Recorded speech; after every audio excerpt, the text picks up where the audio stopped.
It's 1989, and the Russians still got the wall up.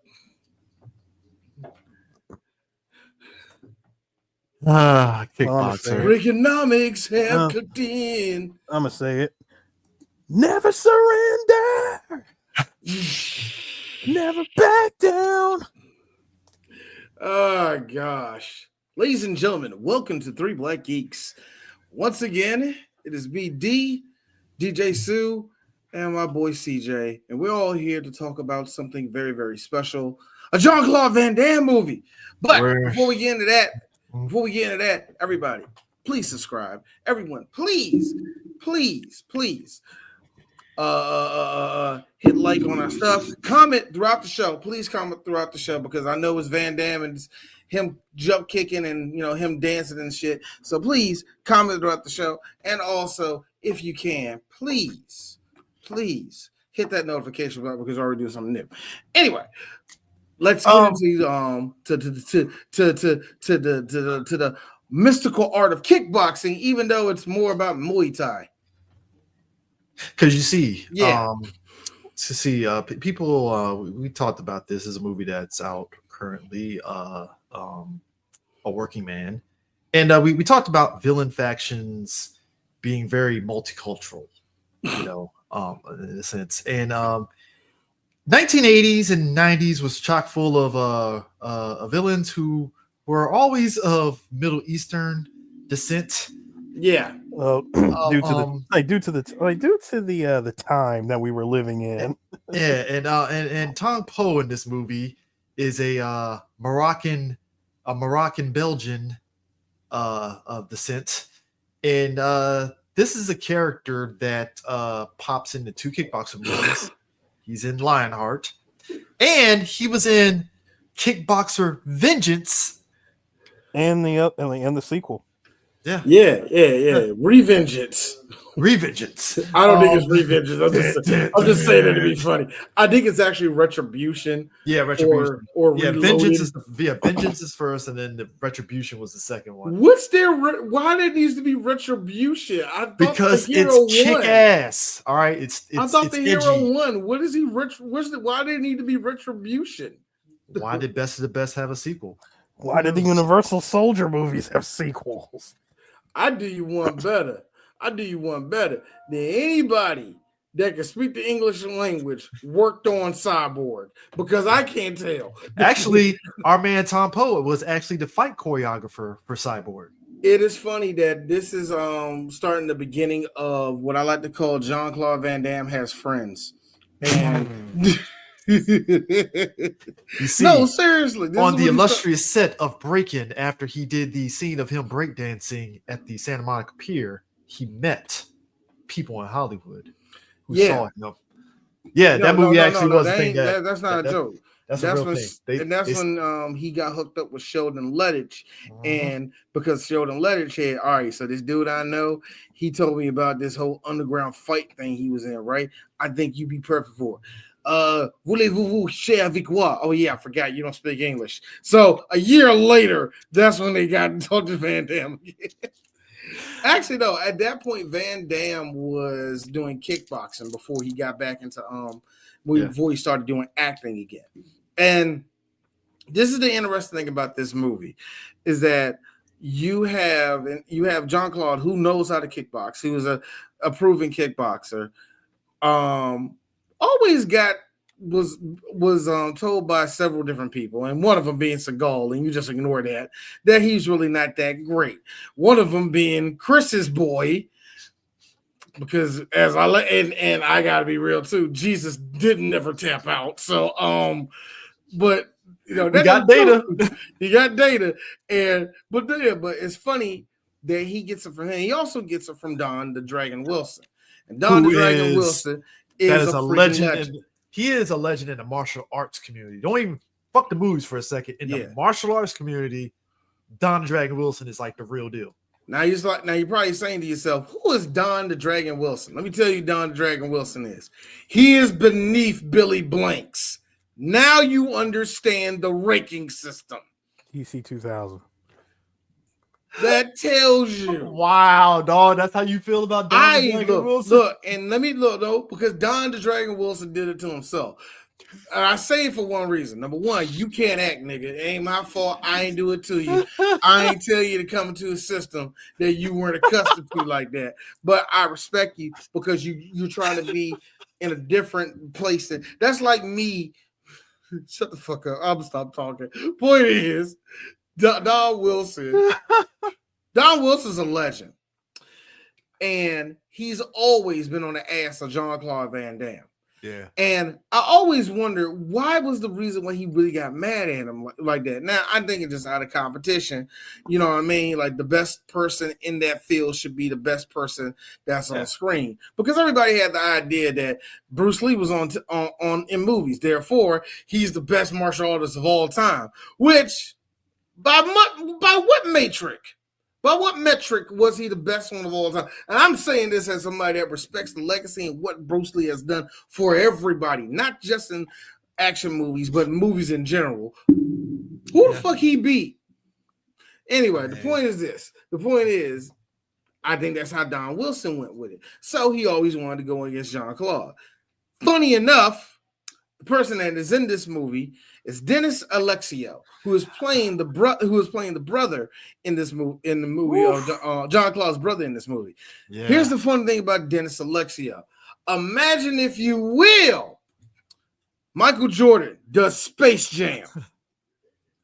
Crazy. And when the Monstars show up the first time to like, yeah, Looney Tunes, you know, shoulder bump him, Michael Jordan twists his ankle and collapses to the ground, almost having a heart attack.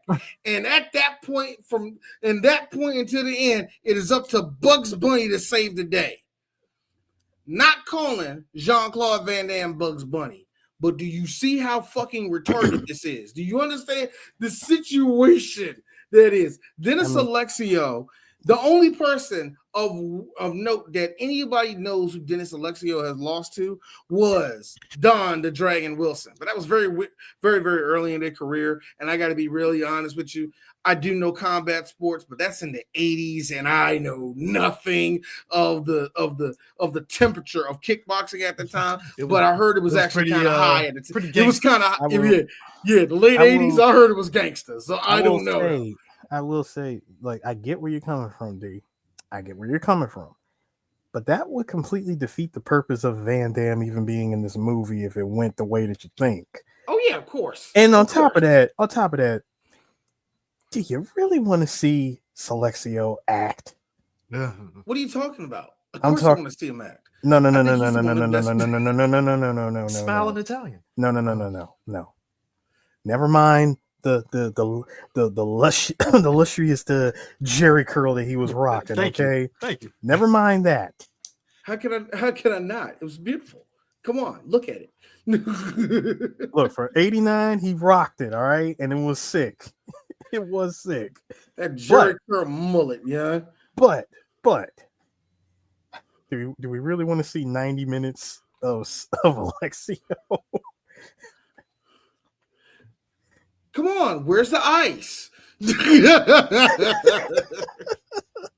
Can you move like me?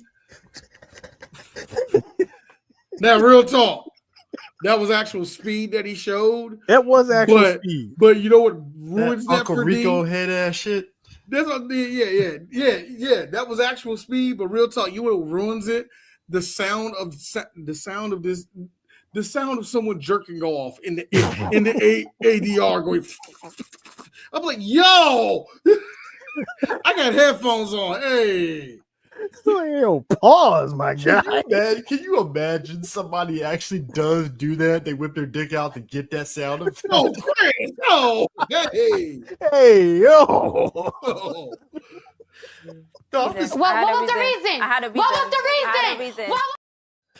No, I'm just saying that would be funny as shit. They actually record that sound, and somebody was like, "Hey, how'd you make that sound?" It's a trade secret. Trade secret.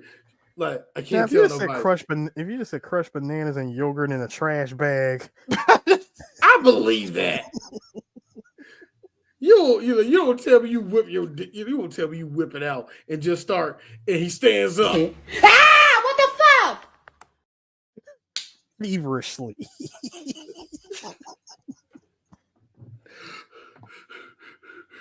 Dude, we're not even recording. I know. Why did you not break eye contact with me? Stop. Yo, Tevin, Dennis Alexio evading good acting and taxes. Dennis Alexio, which is why he is locked up to begin with. I will say this. Christ. Dennis Alexio is one of the greatest. He's one of the greatest kickboxers of all time. Real talk, he really is. Yeah. I will say this, and D is going to flex his little big brain knowledge of combat sports.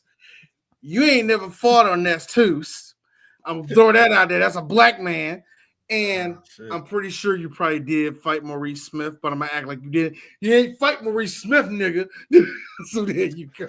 I mean, come on. All right, look. All right. This is just my own KOF 98 dream match slugfest. I would like to see Alexio versus Bob Sapp. Damn right. That would have sold in Japan. His last fight was in 1999, and that's the funny thing to me.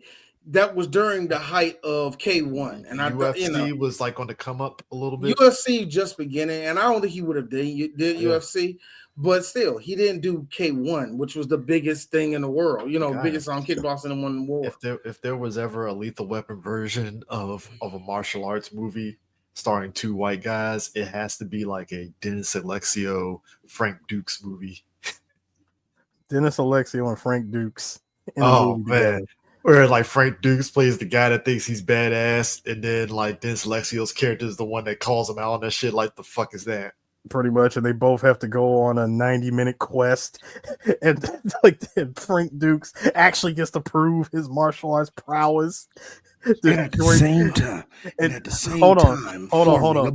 No, hold on. He gets to prove it. And then Alexio tells him, "Yeah, now you can go back home with a believable story." Mr. Bloodsport over here. Some line. Hey, you're not that bad of a kicker. You're not that bad of a puncher, or some bullshit like that. Got the guitar riff in the background. Oh no. Stan Bush singing. Cisco Ebert gives it 3 thumbs up.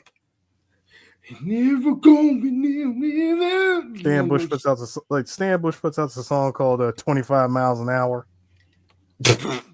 That's just the name of the song. Going real slow, 25. Back when music was going music. 25. Oh, and that song was and the album was sell too, because movie soundtracks of the 80s and 90s was but guys. Where else are you gonna do that cocaine off of? But guys, everybody loves a winner. Yes, everybody loves a winner. And everybody loves a winner, and we all know to never surrender, never back down. Hey, so I got to say something. No, first off, this picture that I got right here, this is them taking a picture of a bunch of naked boys jumping into the river. See, so I'm going to blame that on the jump cutting. I don't blame it on the kid. Look, Aaron, I was just about to say that. Yeah, I blame it on the camera work. I really don't even. I think that picture, that shot of them on the boat taking pictures, I really think that happened like. Hey, Alexio. That was like a half a mile. No. I really think Van Damme took that picture like a half a mile away from all of that. That's within the legal limits. You got to be about about 150 feet. Look, we in Thailand, nigga. The word legal and limit is a varying degree. It's blurred lines, folks. Blurred lines. So that'll be the song. Blurred lines. No Robin Thicke. Guys, don't worry.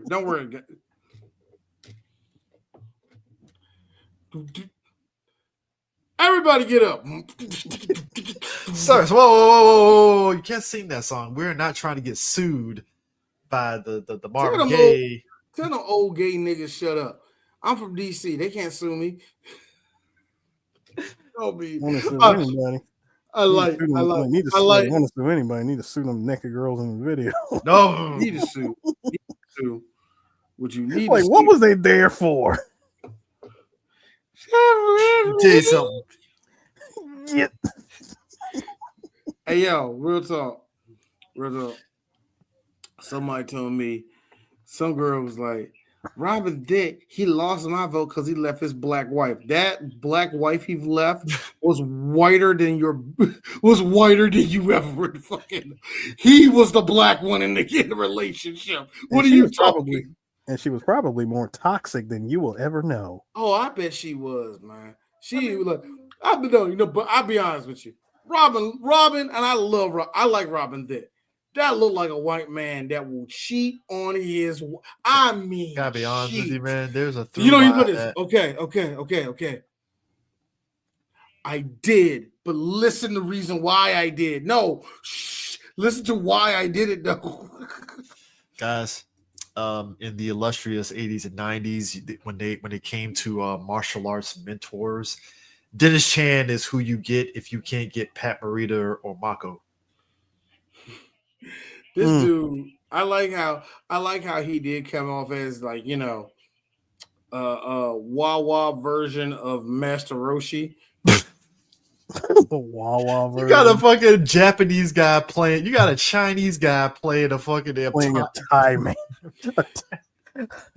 People don't realize Dennis Chan. We got a Belgian dude whose brother is all the way. I want people to understand Dennis Chan has been a part of Hong Kong cinema for a while. Yes, he has. The fact that he broke through in America playing these type of roles, it worked out for him in a very weird way.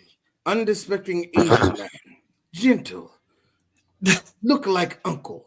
Because he was in The Quest as the guy that also had a Muay Thai protege. That is so funny how how Van Damme stays in contact with some of his co-stars. Yeah, he was in all the direct-to-DVD. Because he'll bring him back and be like, "Hey, I need you for this movie. I need you for this movie." Hey, playing the exact same character that you played in 1989. Sir, again, cleared. Again, this is clearly I got friends now.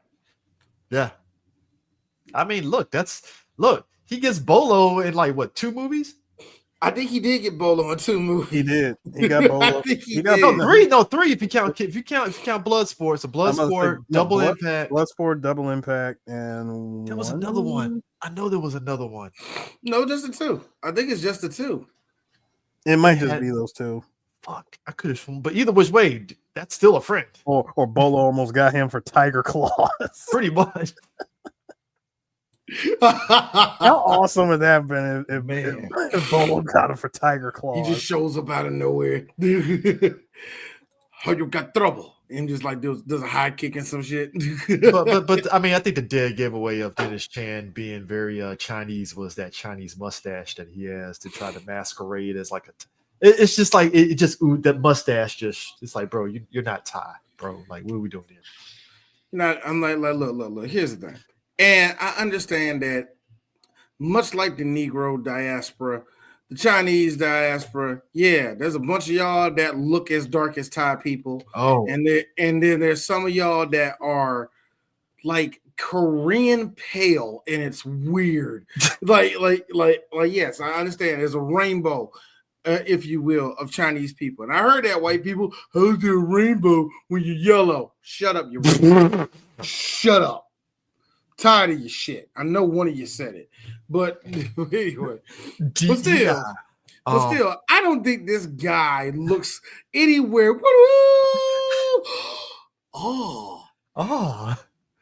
Also, ancient Chinese proverb. You want to learn Muay Thai, but one must learn himself. Understand, Muay Thai. That's the reason why they got him in the movie. Muay Thai in these movies is literally if I can kick a tree or kick something real hard, is going to break my leg. No, the way they treat Muay Thai in this you're taking a full-on bamboo tree. Your leg is about to be looking like linguine, sir.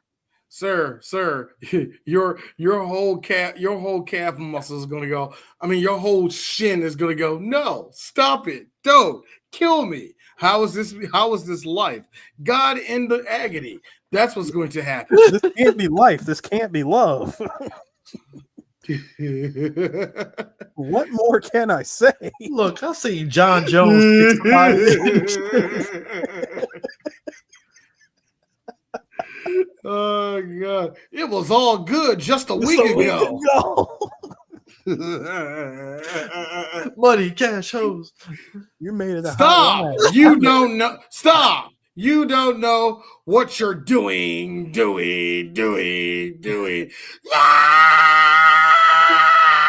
No. Come on. Hey, Poppy. It's supposed to be an emotionless Hey, tree. Poppy! So the tree would clearly say, you don't know what you know. No. Dog, like, look, my in my head, in knowledge of Muay what you Thai, do is wrong. I'm glad we You have. made I know it a that's hot not line. Jay-Z. I messed up. That's not Jay-Z. I You messed made up. it a hot line. I made it a hot The hot song. song. I gotta be real. It's kind of wild to me that in the pantheon of anything that we know about Muay Thai, like live action, Tony Jaa obviously showed it off in On Bak because that was the movie that really was like, oh shit, this is Muay Thai.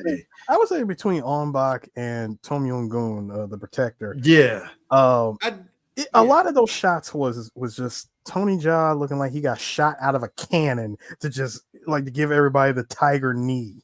At least like if he has 6 fight scenes that he had to do in a movie, 3 of them is him just the opening, like the start of it is him just being shot out of a cannon on screen and just kneeing somebody in the chest.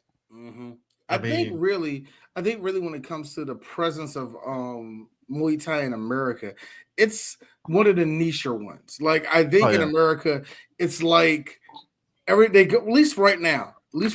I can't speak for back then, but right now it's like Krav Maga, Dennis Jiu-Jitsu. Yeah, Brazilian Jiu-Jitsu. Then I will say Brazilian Jiu-Jitsu. Then you got your karates, your karates. People, even though Tai Chi is not a practice and art to fight with, people put it in there.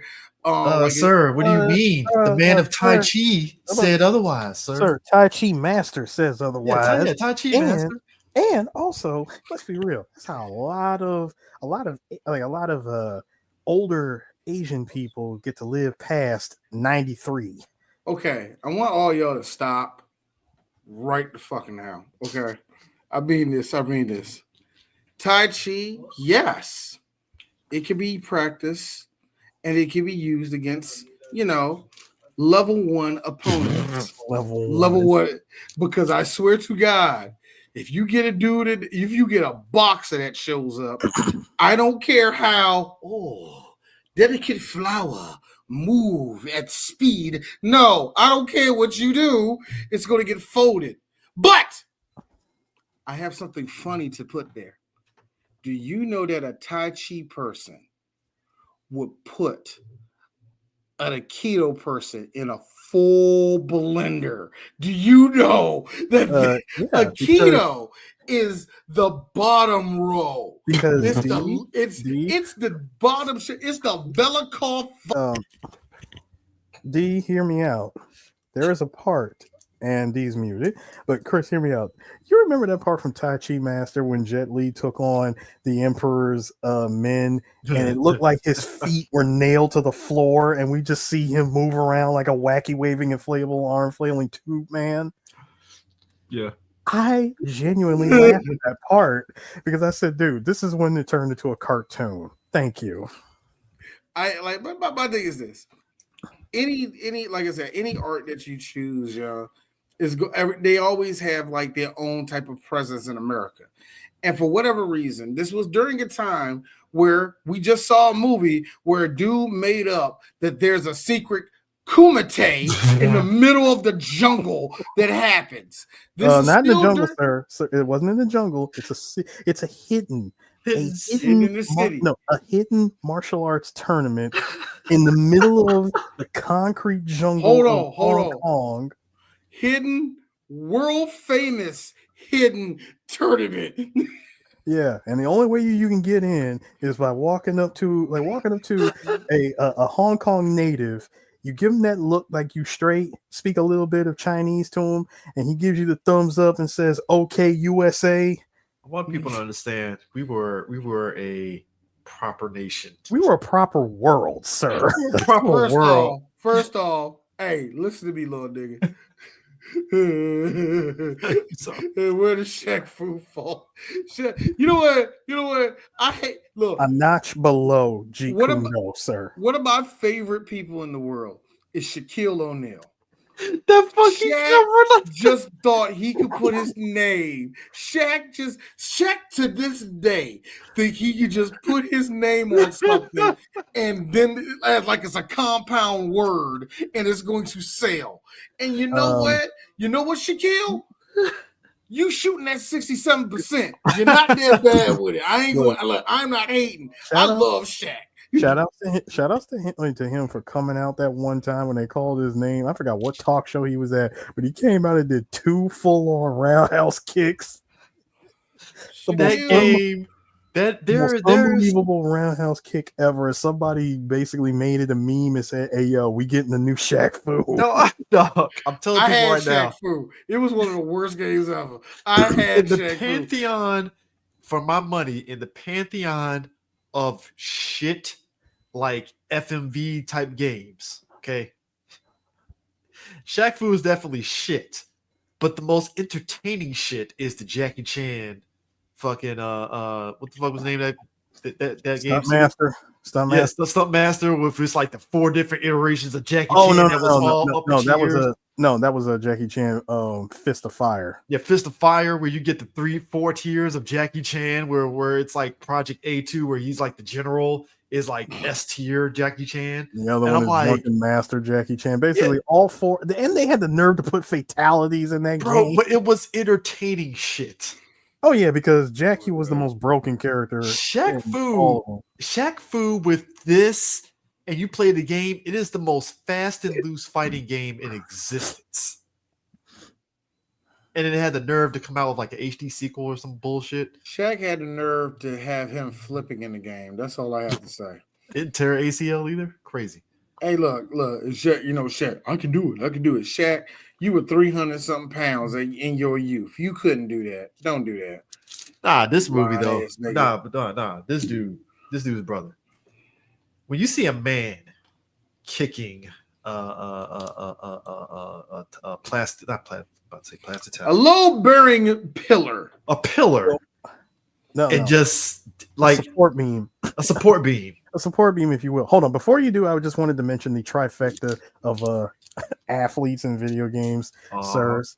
Shaq Fu, Michael Jordan, Chaos in the Windy City, and Barkley, Shut Up and Jam. 1 and 2. I put up Scottie Pippen's game and if I am mistaken, Sean Kemp's game up to bat for that too. If I'm mistaken, Sean Kemp had a game. I don't think he did. I think I'm making that up. I feel like Sean Kemp. I feel like somebody else. I think like Magic Johnson had his own one. God, I feel like somebody else had one. I don't know what it was. Whatever.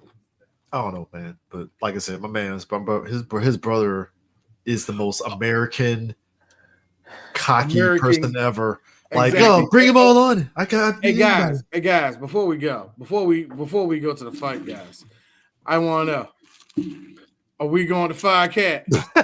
We going to Fire Cat, guys? Yeah. Yes, we are. Okay. I got another question. Are we going to Dive Bar or Jugs Bar? I don't know which one you want. It's 89, so let's say Jugs Bar. We in Thailand, guys. Given the sound of Chris's mic picking up that badoom, I want to go to Jugs Bar. Yeah, we're going to Jugs. Hey guys, I got a question. Here's a good question. If both of the if those are separate parts of the club, and they're on the 3rd floor, I know, right? And look, if those are 2 separate parts of the club, I got a question. Which club are you going to most likely see Dick in? Which come on, we in Thailand. We in Thailand. 100% confirmed. Thigh Bar. I don't know, man. I don't know. It's not a Thigh Bar, man. I know, but anyway, guys, let's finish off the night. Let's go to Pussy Alive. You know what? I got to be real with you. I bet it's stinking there. Gotta be honest with you, man. It's in the middle of a Thailand summer. Yo, let's go. Look, I'm gonna be real. I'm gonna be real. Drop the P. That's the second thing I say when I walk in there. Let's see.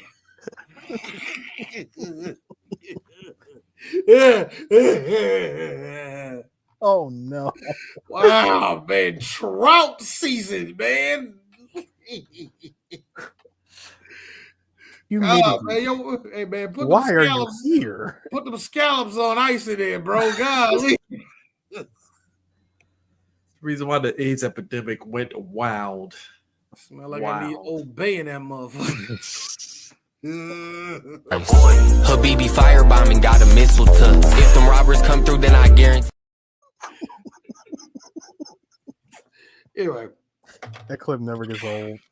It will. It soon will one day, eventually. But until then, we watch as we watch Sagat beat the shit out of Dan in the fucking ring. So I got a question. First off, before we get to the fight, now we seen the doom, doom, doom. Now I got a question. This is still during that time where we could just make up crap. This is right up the 80s alley. Let's make him look as Asian as possible, but at the same time, make him look like he's like some Mongolian warrior or some crap like that. Like they made this dude who is Moroccan, which means he's actually a nigga. Say nigga. Come on, man. I need the timestamp it for me. I need to find that clip of Pokimane saying, "Nigga, you ain't funny." I need to find that clip. The next time you mention somebody Moroccan. Look, I want people to understand again, we were very unhinged at a time. I think me and D have laughed hysterically at the great late Michael Forster playing a Israeli terrorist. Yo, oh god, that was too good. Yo, that girl had no business being unintentionally funny. Hey, obvious ball wig is what's killing me though. Nah, you know what's getting me? You know what's really getting God? That is a ball wig. But you know what's getting D? Look at the anime vein in the middle of his eyes right there. Hey, I watched Baki. They actually have a Tong Po type character in Baki, I believe. First of all, let's get a couple of things out the way here. What I liked was his introduction. No music, no fanfare, no nothing. It's just the sound of plaster coming off the ceiling and the sound of a shin kicking a support beam. I want people to understand. I saw and you know what I like the most? The fear. The fear. The eyes. It's the best acting Jean-Claude has ever did. He didn't have to say anything. That's what makes it so all I'm saying is my man nothing. My man kicking the pillar, my fucking shins was hurting watching that shit. Because the last one he did that last one, you heard a little toop out of there. I was like, he fucked up his whole shit. No. The last one was him attacking it with the elbow, remember? Oh yeah. That right there, when he did that flex on him. Break, I was like, here's me. Hey Tom. How you know that was the opponent or somebody, never mind. It didn't matter. Second of all, I got a good question. Who the fuck booked this? Vince Russo production. Yo, because and I'm not talking on Tong Po's side.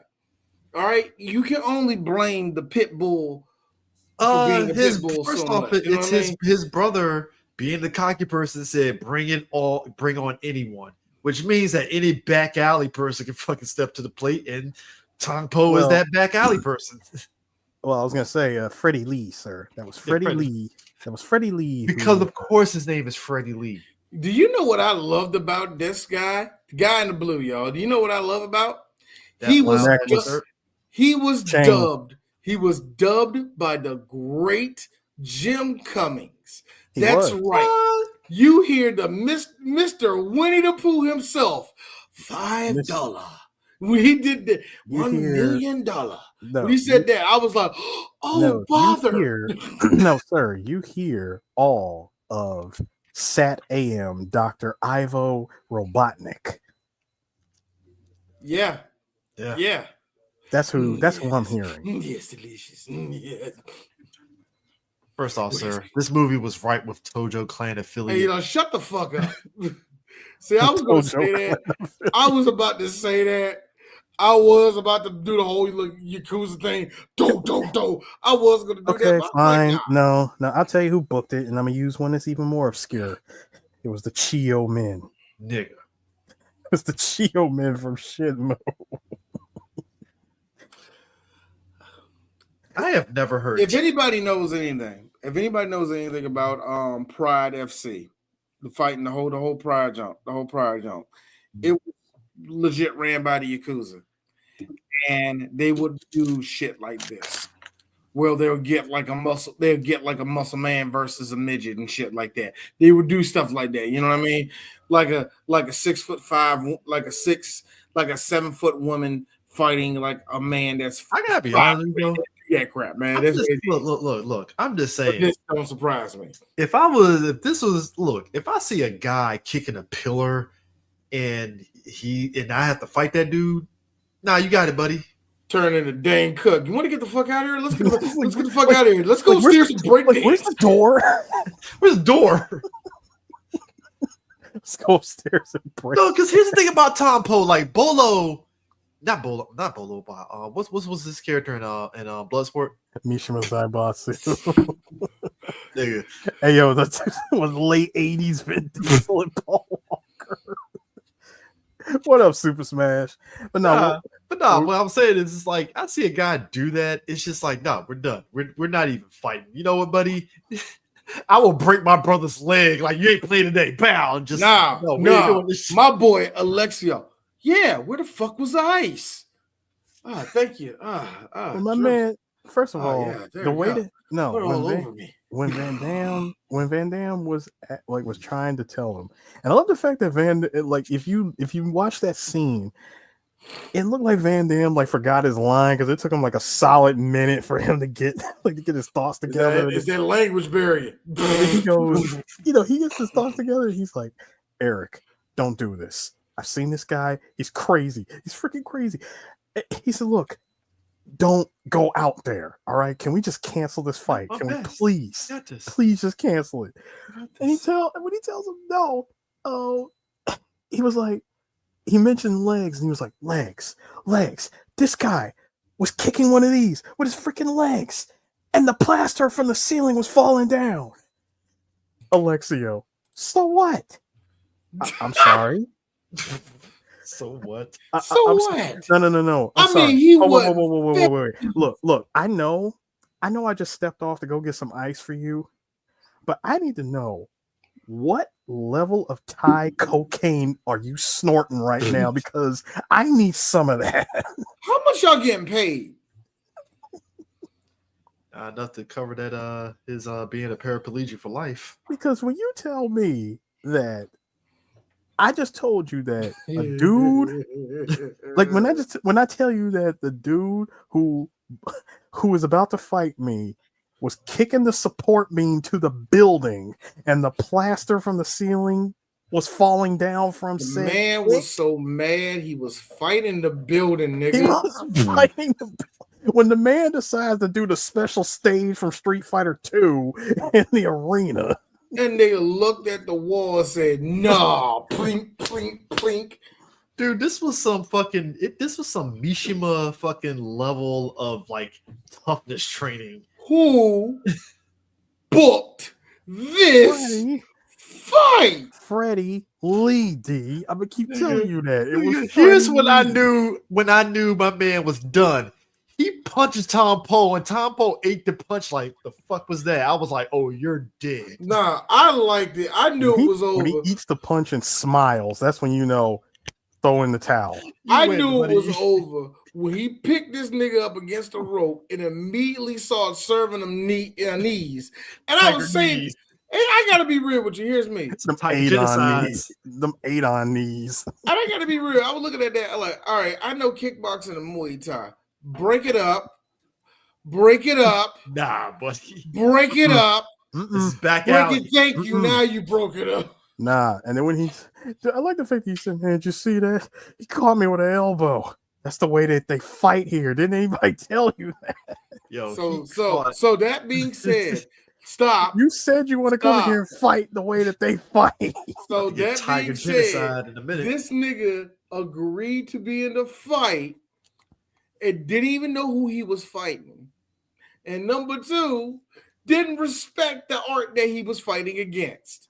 He already set himself up for danger, man. He really did. All this. My man hold on. Hey, Super Smash, real quick.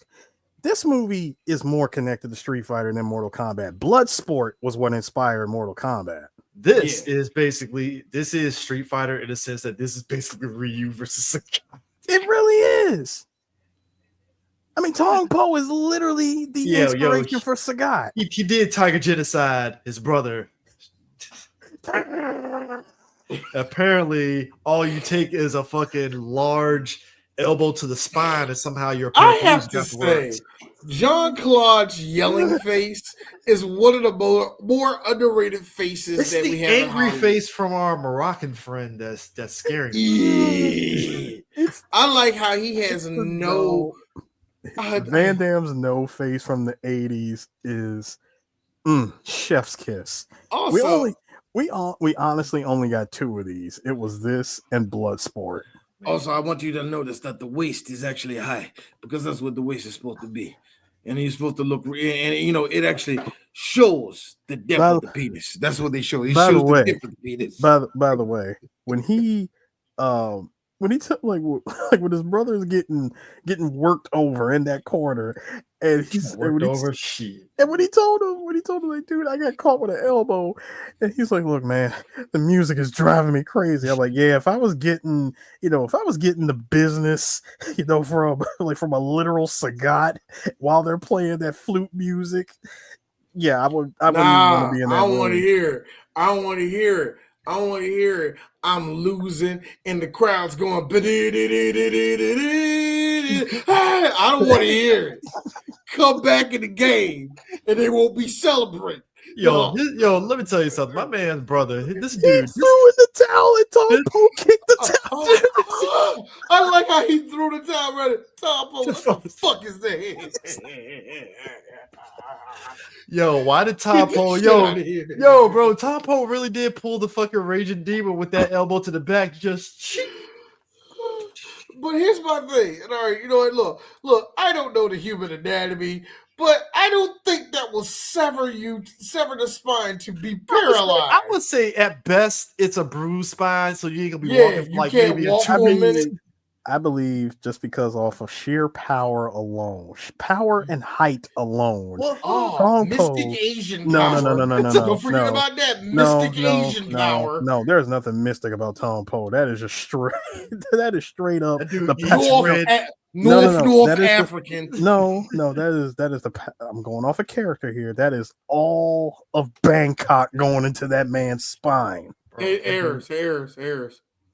They ain't the first time or the last time somebody would use that line about a man being in Bangkok.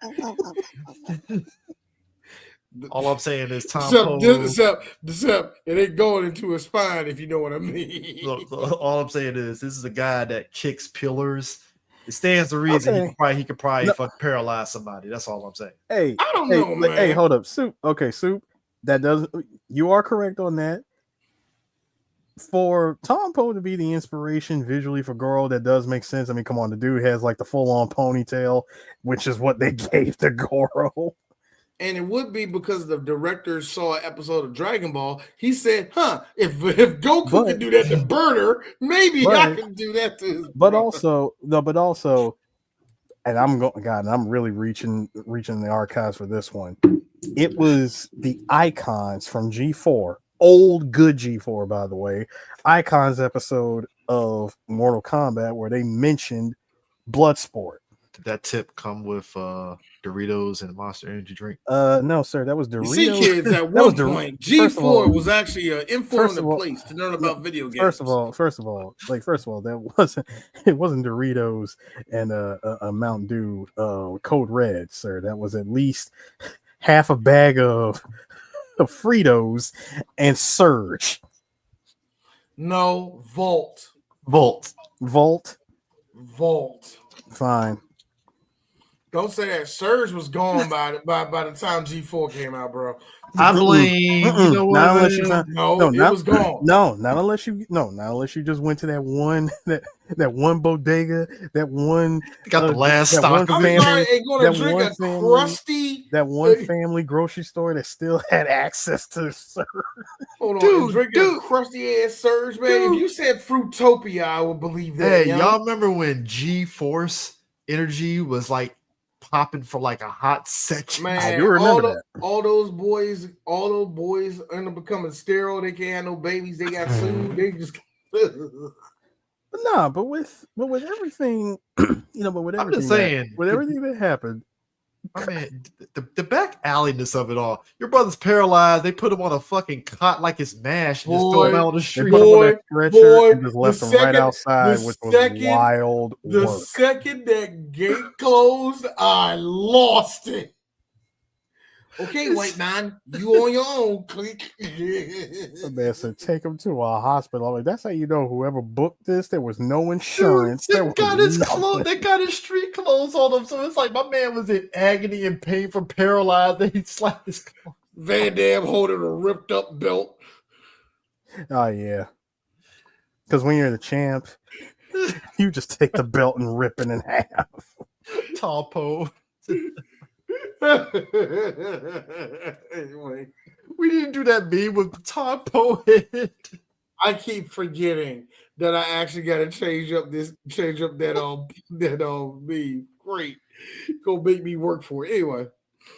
But luckily, it's an '80s movie, so Black Sidekick time, ladies and gentlemen. Apparently, Vietnam treated this black man really, really good.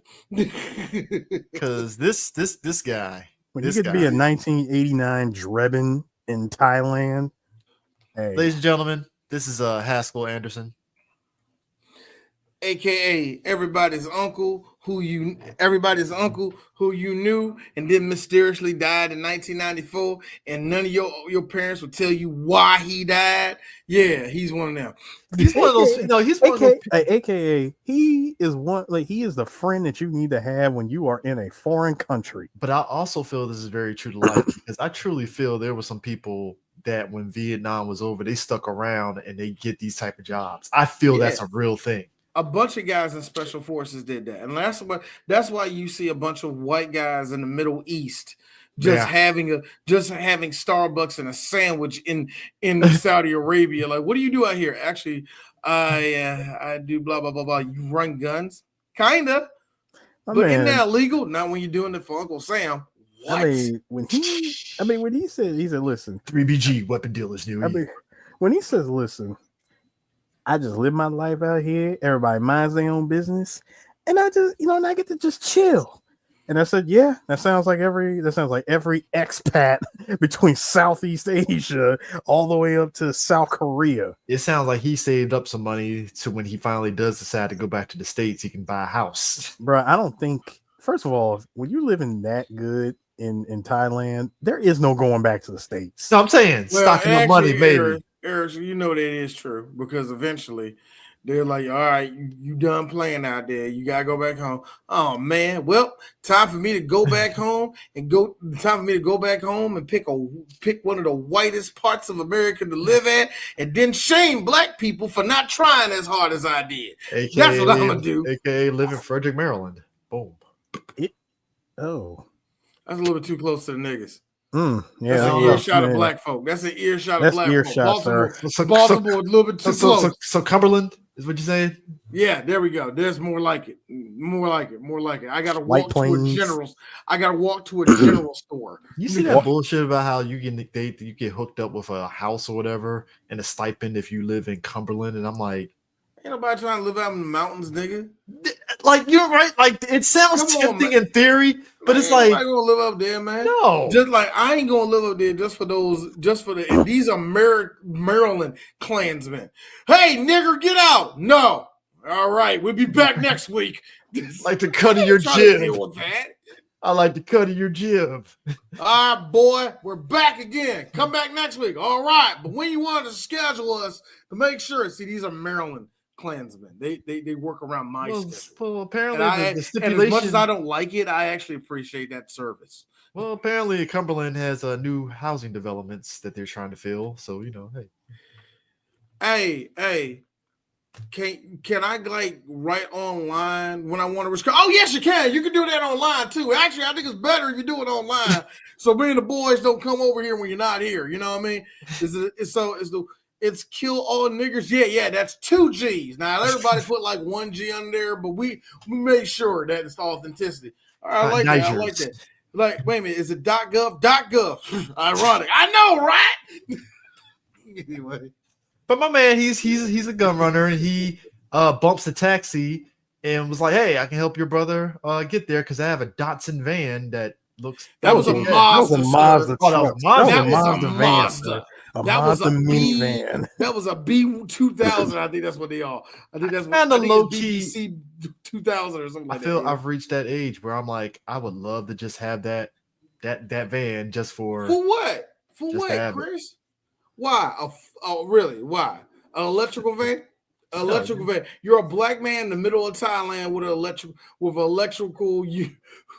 a van that looks like like I say, it's a storage van. Yeah. You're a black man rolling around Thailand with a storage van. You're a black man running around Thailand with a storage van. Christy, you understand the implications? That was a 1984 Mazda E2000 SR. Okay. There you go. Because I knew it was a letter. I knew it was a letter.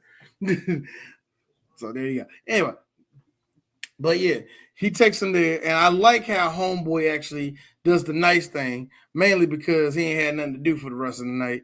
He stayed in the hospital with Van Damme a whole night with him. Yeah. Getting emotionally invested, I guess. We get a very quick montage of Van Damme walking through all the national monuments, walking through Thailand, through the serenading of no Stan young Bush. Boys. Like, bro, he went to like every Hookers dojo. On the corner. He went to every dojo in the city to learn how, just to learn how to do Muay Thai. And then when they asked him, bring my brother and when they asked him why why you want to learn Muay Thai, and he's like, oh, because I want to fight Tong Po. They all looked at him like, are you serious? They all looked at him like, are you serious right now? Like, hey, the balls on this guy. Hey, everybody, yo, Tong Po. What did they say? What did they say? You dumb USA. You dumb motherfucker. Nah. Like, nah, son. Get out of here. All right, get him out of here. So finally, when dude tells him, like, you really serious about this, huh? All right, look. I think I know someone who's crazy enough to train you. Yes. And we get to take him he gets taken to meet Uncle Cian out in the jungle. Yeah, because that's where his dojo is, out in the jungle. Not a dojo, sir. That is a home. That is a compound. Nigga, that's a shack. That is a compound. He got all that land. The same that compound he's booby trapped. The same compound that he booby trapped with Home Alone traps. The same compound that it was in fucking Bloodsport when you learned to train. Well, no, he trained. No, that was different. That was the house. He was Japanese, beating up on a young child. That was actually a Chinese actor playing a Japanese. He's weird. You have to get the little points about these movies, everybody. You have to get the fine workaround with these movies and who was starring. All I'm saying is, man, they would never be able to get away with this shit today, man. They would. They still do. They did that in they do. No, they go racial ambiguous.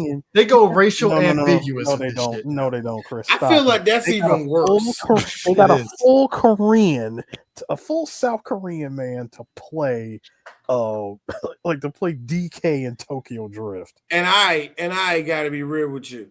You mean to tell me that Batista was actually playing a Filipino nigga in the new Kickboxer movie? Or you telling me that nigga that's what I'm saying? You telling me the nigga he fought was actually Filipino?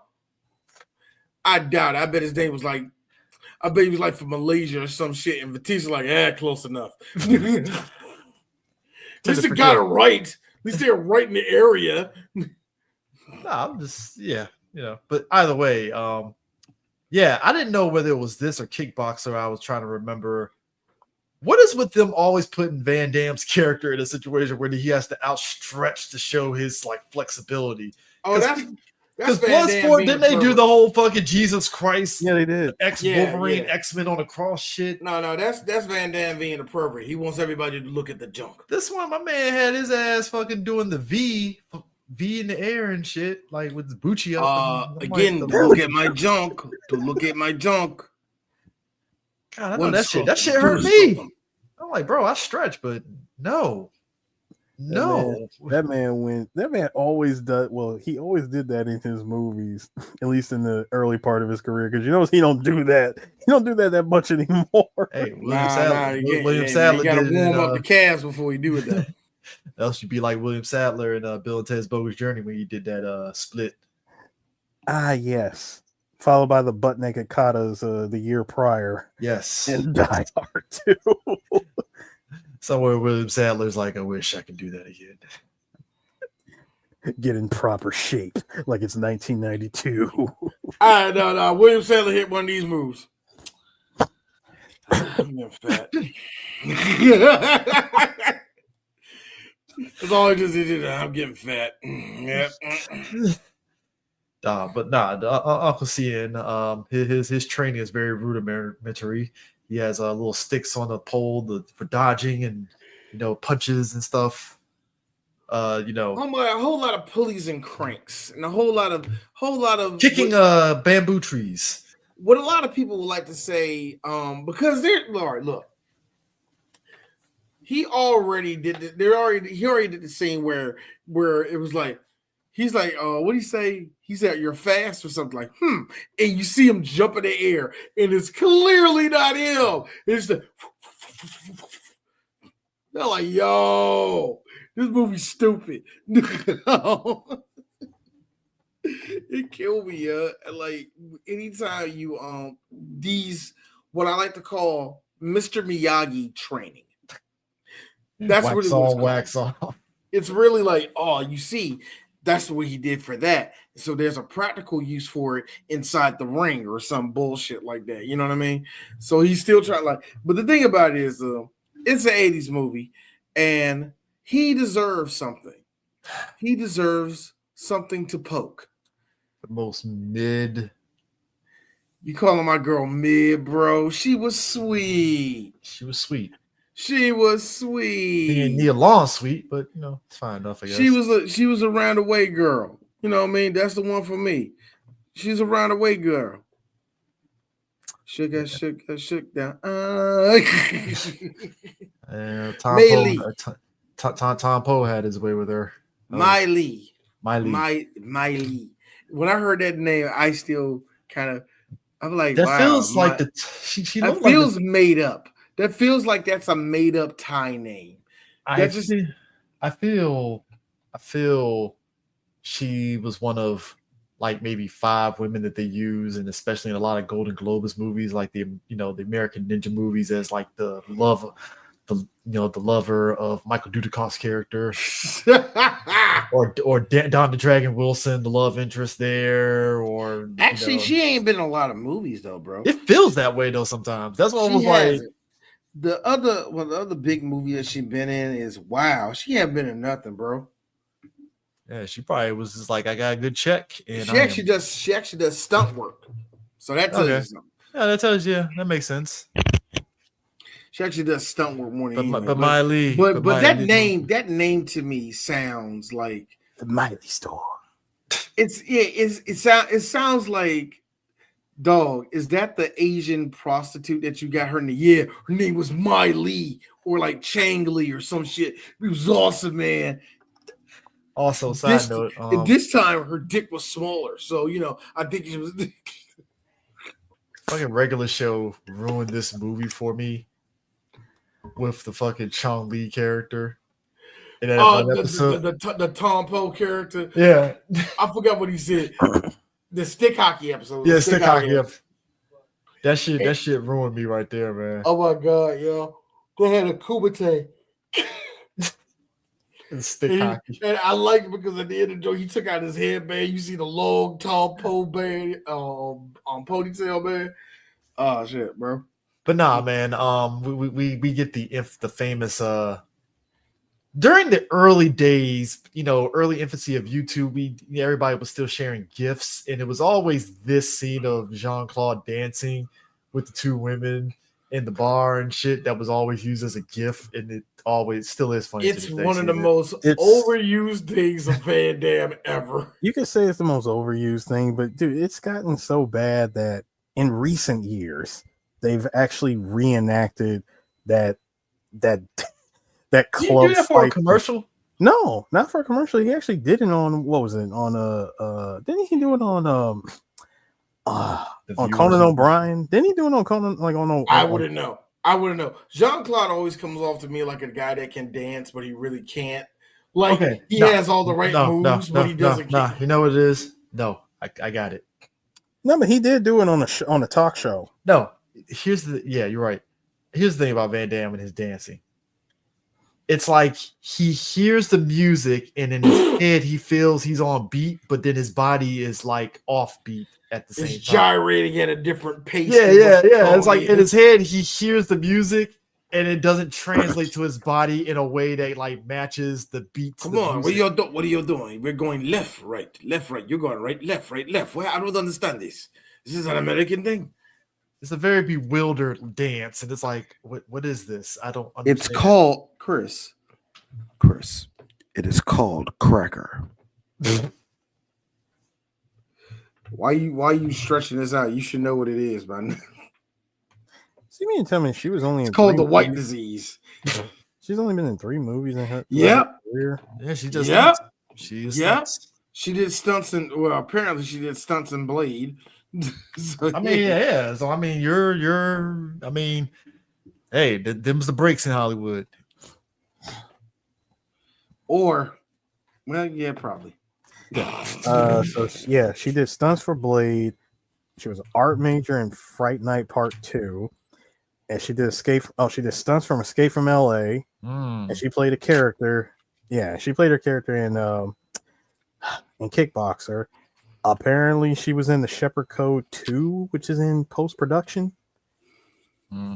She actually did play characters. Okay, so in 96, she was in the movie Carjack. She was in Sword of the Bushido. Gosh, she was in an episode. Wait, she was in an episode of 227? Get out of here. What random Asian girl for 2 seconds did they need in that one? She was there. She was also in the A-Team. She was in the TV show. She was in the TV movie Daddy. She played. Why are you just naming stuff that I don't like? I'm going down her. You gotta go with you gotta go with the stuff people are familiar with. The 18, yeah. Hey, look, some people Daddy, nobody knows. It was a TV movie that came out a year after the 18. She was another TV. What is God? Now I want to look this up. Hooperman. It got a 7.0 on IMDb. Must have been good. I know what I said. Must have been good. Shit, must be good. But not like the guys. There's a thriller that we don't know about. It was TV man. movie. I like how oh gosh, she was in Fear of a Black Hat. No, but I like how Van Damme. What? It is effort. It's kind of like I'm sorry. That is 2 black properties. 2 random black properties. She was in Fear of a Black Hat. She played the character Tiffany. Bitch was in 227 and Fear of a Black Hat. That don't make no sense. How is my man's ACL not broken with all the kicking and shit that he's been doing? Because at one point, I guess in typical martial arts fashion, you kick something hard enough, you eventually be able to break through damn your leg at the same time, maybe probably breaking. Oh, you're talking about the part where he made him remember how his brother got like how his brother got broken in half, and so he kicked a bamboo tree so hard that he broke it and possibly broke his leg. Look, I've hit my the front of my leg on the corner of a bed. It hurts a lot. See, well, hold on. See, no, Chris, there's a difference. That was by accident. Van Damme was intentionally kicking a tree. No, I'm making the point that I would never do that. Well, you would never intentionally kick the side of your bed, now would you? I mean, it's one thing to punch a wall, but if I kick a wall in anger, I'm just saying, between that and you remember Kill Bill Volume 2 where we saw how she learned how to punch through wood, and I'm like, yes, nah, buddy, just go ahead and give me a gun because we're not doing this shit. She punched her way through a coffin, dude, out of a pine box. Doing this, the Bruce Lee the 1-inch punch, because her man told her you're gonna learn to punch through this shit. That pain is shit. The board you shouldn't be afraid of the board. The board should be afraid of you. Exactly. You're gonna keep punching it, and it was because of that training she was able to dig herself out of her own grave. Man, my man punched that. I'm sorry, the way he punched that wood at a force, that is scary. Yes. He just said, "Pow!" I'm like, God damn! Like, yo, that's a thick ass wood too. And you made it shatter. So in the case of Van Damme, you kicked an entire bamboo tree and then collapsed. Yeah, like, I would hit the ground too. I'm like, yeah, that actually hurt. I know, because I mean, at that point when he's kicking it, I mean, look, we all experience adrenaline when we get hurt. Like, I'm pretty sure that adrenaline was kicking in when he's got intense with the kicks, and then that adrenaline kick just left his body immediately after he broke it in half. And I'm like, yeah, pretty sure that pain was like, oh yeah, like I would have, like I said, I would have fell over too. Like, oh no, get me! I need you to airlift me out of here. I need medevac ASAP. That's some great ass Neosporin, because that motherfucker was walking the next day like it didn't even fucking, like it was whatever. Oh yeah, get that tree sap and a good leaf. Gotta spit on the leaf and break it up. You know what I'm saying? Rub it on the wound. Heals right up. What the fuck was up that with movies where it'd be like the most nastiest, gnarliest looking like leaf that gets crushed up, and you have to use spit and seeds and herbs and spices and shit, and then rub it on the fucking open ass wound that didn't even get washed. And then put a hot rock on top of it just to keep it there. Next day is perfectly healed up like there was no fucking cut or anything. I'm like, and then you just be asking the question, how does that work? The human skin can heal itself over time, but not this goddamn quick. The next day, just wash the shit off with water, and it's like, huh. Not even 12 hours. You just bandage that. You just bandage that up. You just bandage that up, and you just tell me to like go to sleep, wake up about 6 hours later, and I'm healed. Well, it's like Karate Kid, you know, like taking too long to heal up. Come on, what's wrong with you?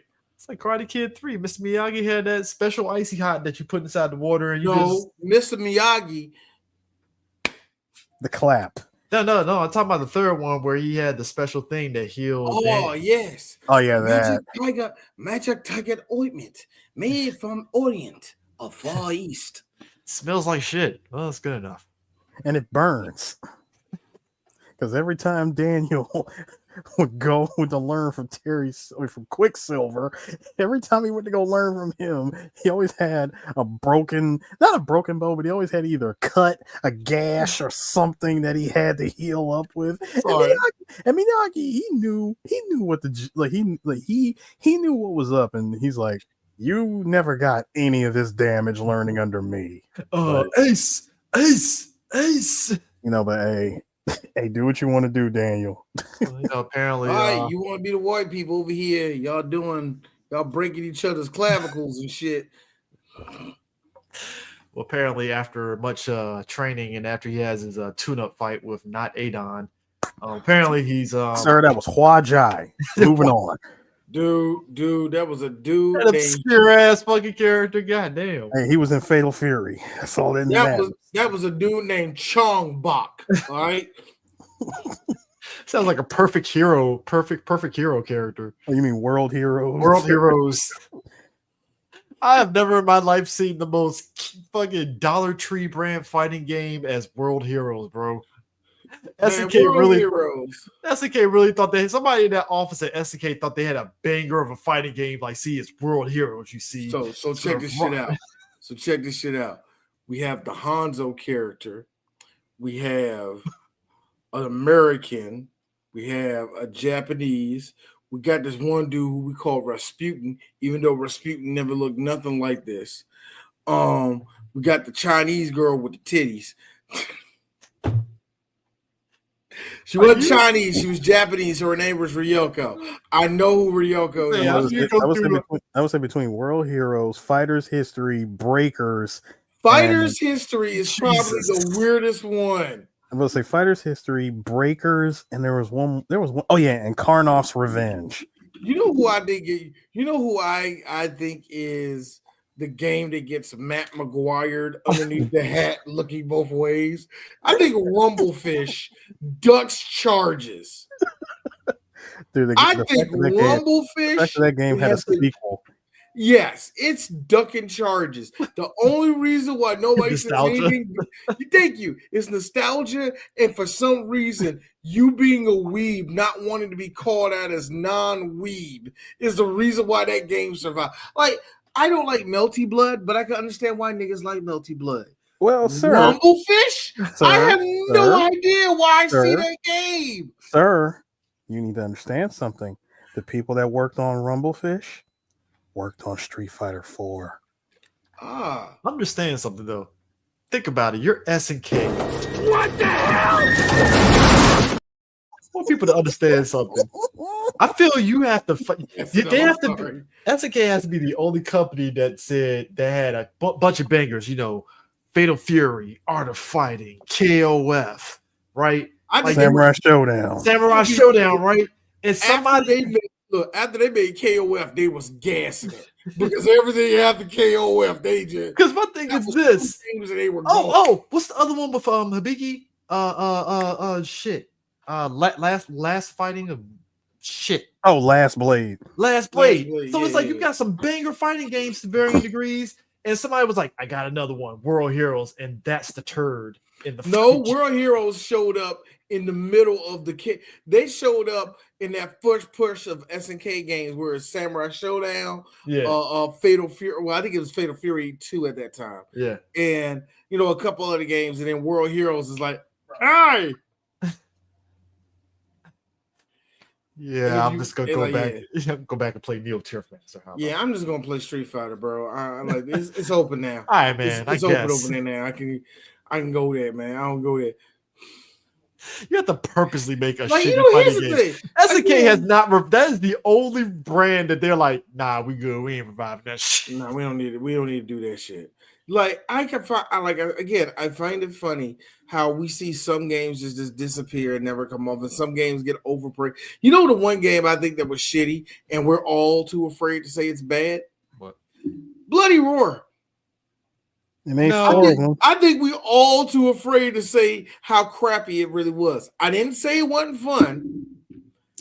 I just think we all need to have a come to Jesus moment with it, and we all kind of refuse. It's in that same category as Battle Arena Toshinden. It's a game. I think if you like Battle Arena Toshinden after 2001, you had no friends today. Like I seen a Battle Arena. Sue can probably co-sign on this. There was a Battle Arena Toshinden tournament at Evo. There was. I shit you not. I was like, I forget. Competitive, stupid competitive. It's competitive. Shout out to you got folks that still play that game hardcore. If you were born in the early 80s and you played Fighting Vipers, congratulations. I know what was the first cartoon you masturbated to. First off, Fighting Vipers dudes are weird. How am I weird? How am I weird?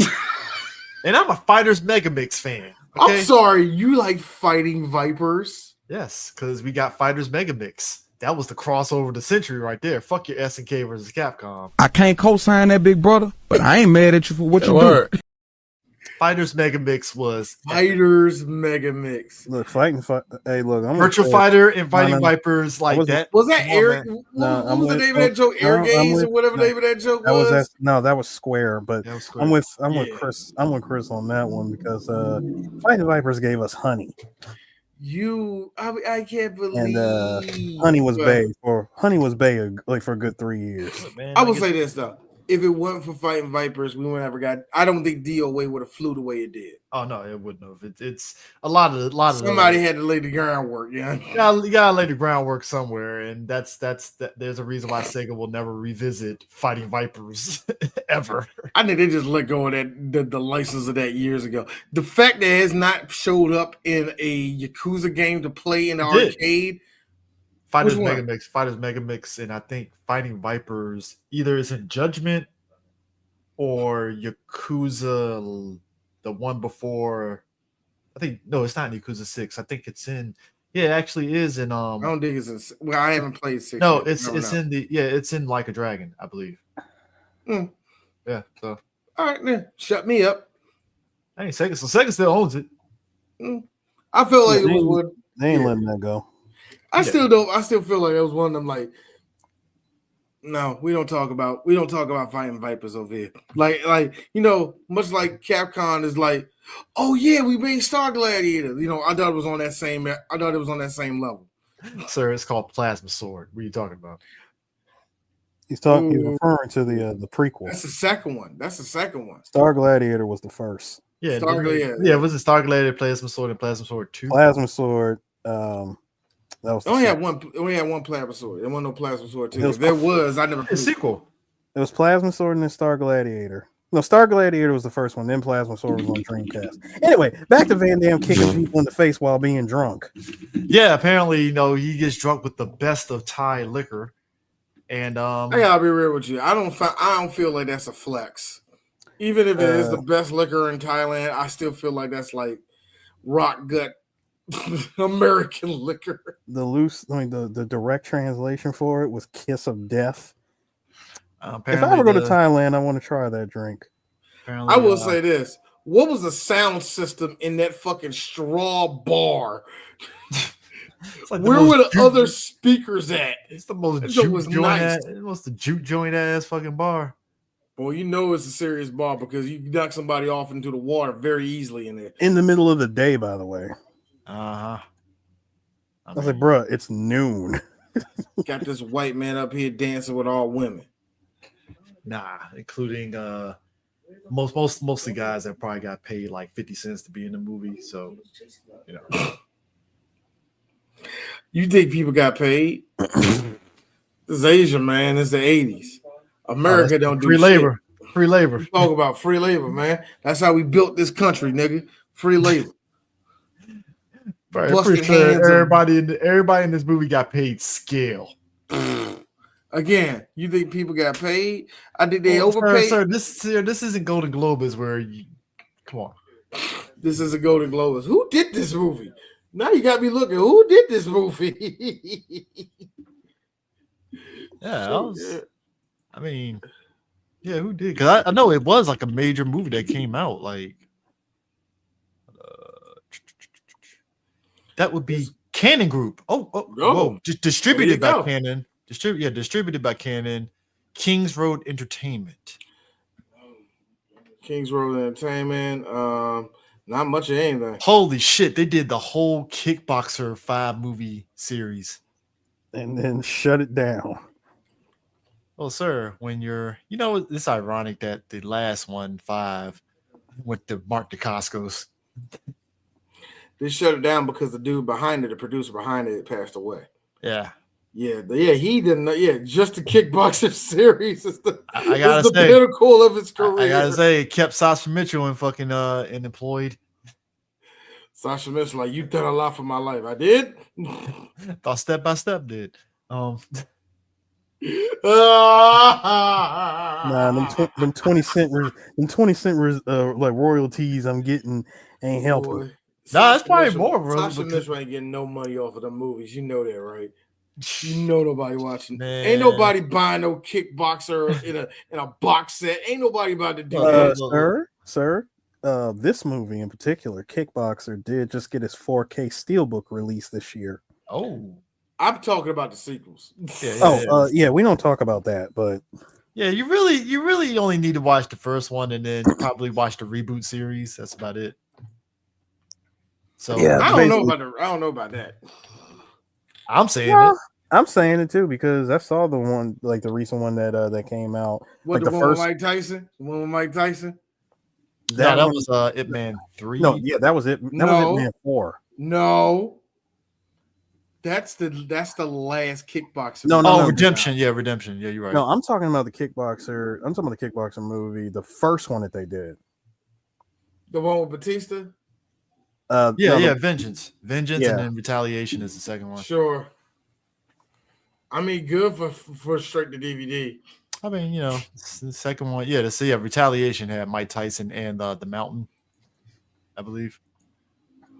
Really? I don't think it was the Mountain, but I don't know. No, I'm just kind of like, really? He was like, if he was like, that's kind of like, that's shocking. Not to say that he wasn't at his level. I'm just like, he's doing those movies now. But it is kind of crazy though, because like I said, Alan Hussein is the other guy that's like in that direct DVD genre. We do have one more Kickboxer movie, Kickboxer Armageddon, son. Let's go. Where? Who? What? To be announced. Hey. Let's go. Yeah.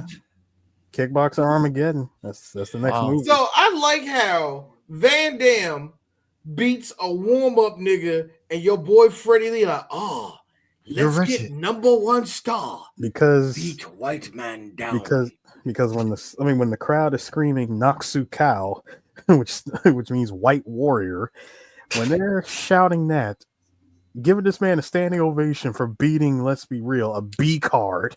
Okay. For beating him, they're chanting that over and over, and my man is screaming to Freddie Lee, "I want Tong Po, give me Tong Po." He's like, all right, you got it. You want Tong Po? We're gonna give you Tong Po. I just think it's interesting how the more things change, the more things stay the same, and how every movie and everything since then in TV shows, there's always that one white person that's in the ethnic group that gets touted as the white hero. Okay. I find it funny that I'm tired of that. But here's all right. First off, I'm just laughing at the fact that on the comic side, in MCU, White Wolf is a Wakandan, and I'm like, what makes him so special to be a Wakandan? I'm look. Here's the thing. It's funny. Let me be real with you. Let's bring it real. We're 3 Negroes. We're 3 black men, all of different backgrounds. Shut the fuck up. Look, white people, I get it. You want to be the special one. You want to be the one that crosses over lines and seen as the special.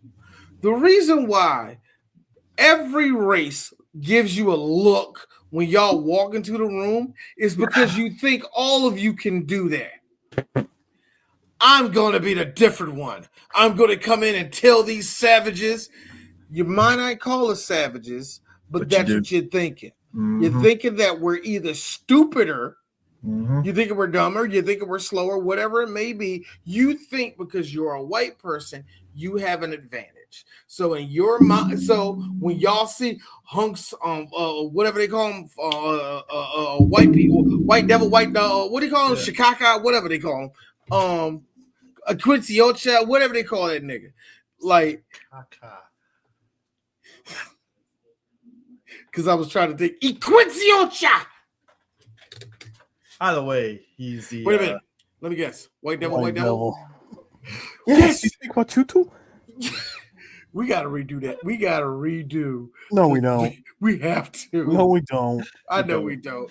I know. All I'm saying is, that being said, how is it still funny? It's in the bone. It's in the bone.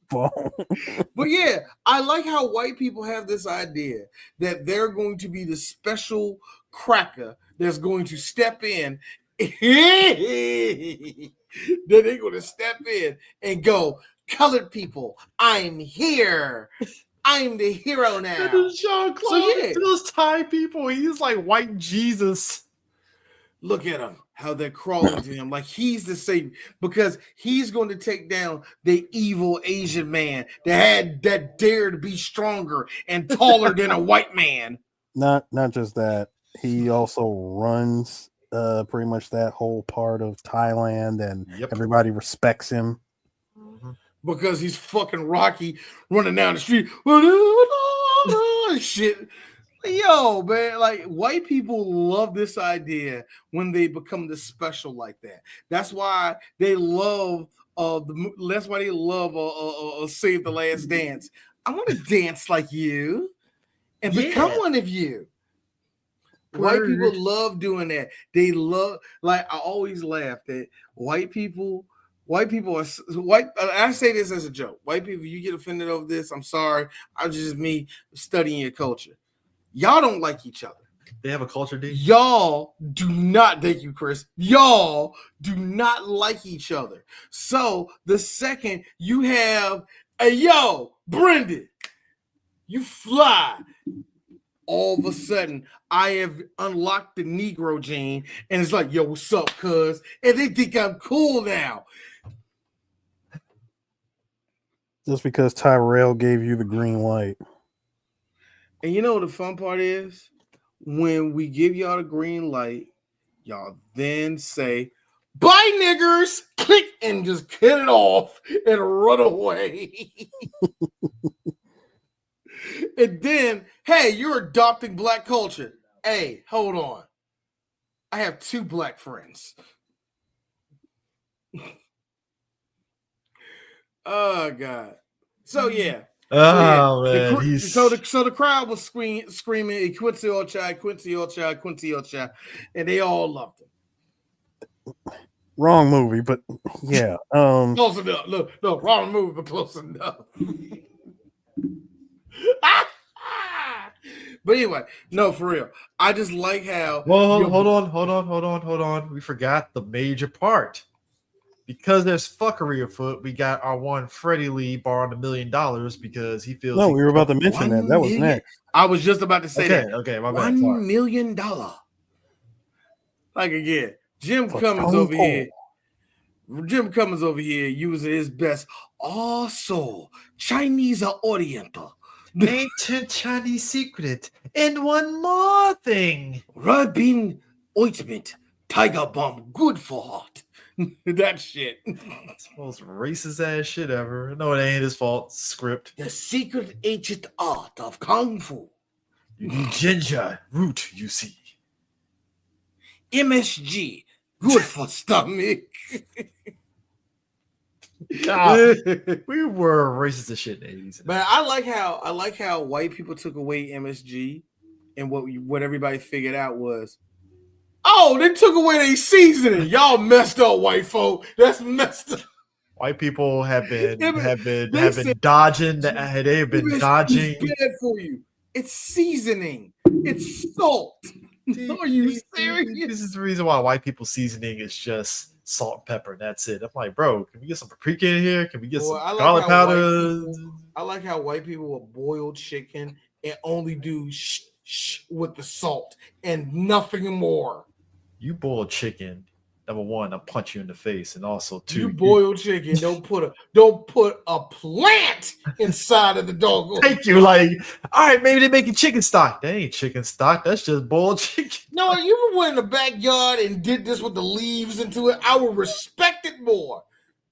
At least you're trying to enhance something. You're trying to enhance something. Nah, boiled chicken, boiled butt ass naked chicken. Like, I don't understand that shit, white folk.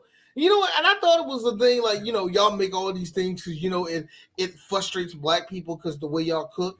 And I can understand. That's why I do this. I do this. And like, okay, she doing that. She just messing up food. That's not even a thing. You don't even believe that's tasty.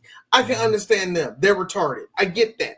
It's all you white people who are doing this out of earnest. And this is macaroni and cheese. And that junk looks pale. Now, again, the only reason why they can beat it is because they're looking like drywall. Because their southern counterparts can actually cook fucking macaroni and cheese and cook chicken with seasoning. Yeah.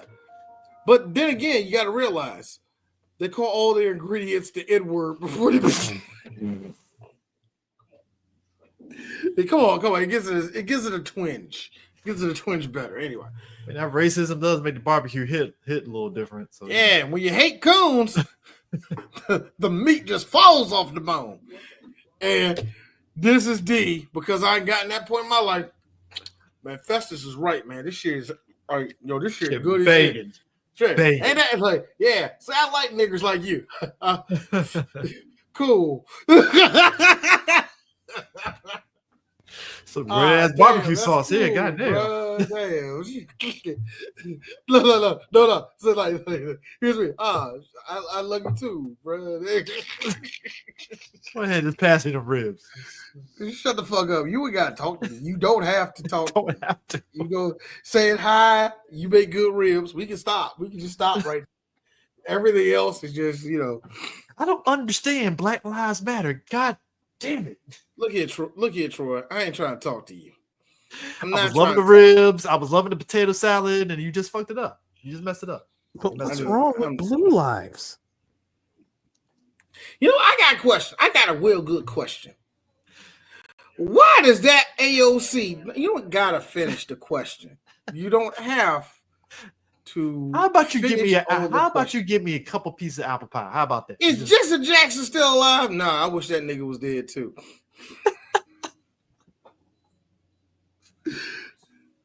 I voted for that Obama. He's a nice colored man. Now, see, I like the Obama. That was a cool nigga. Now, he knew what exactly that America needed, and I saw it in his eye. Here's me. Well, thank you. Ironically, though, there is something to be said, side note, about a black man that actually speaks very well to a point to where even the most unintelligent person can be like, man, I like this guy. I don't like none of these coons. But this one actually talks to me at a level where I don't feel like an idiot. Actually, I feel like I'm being respected. I'm sorry, Eris. You doing what again? No, sorry.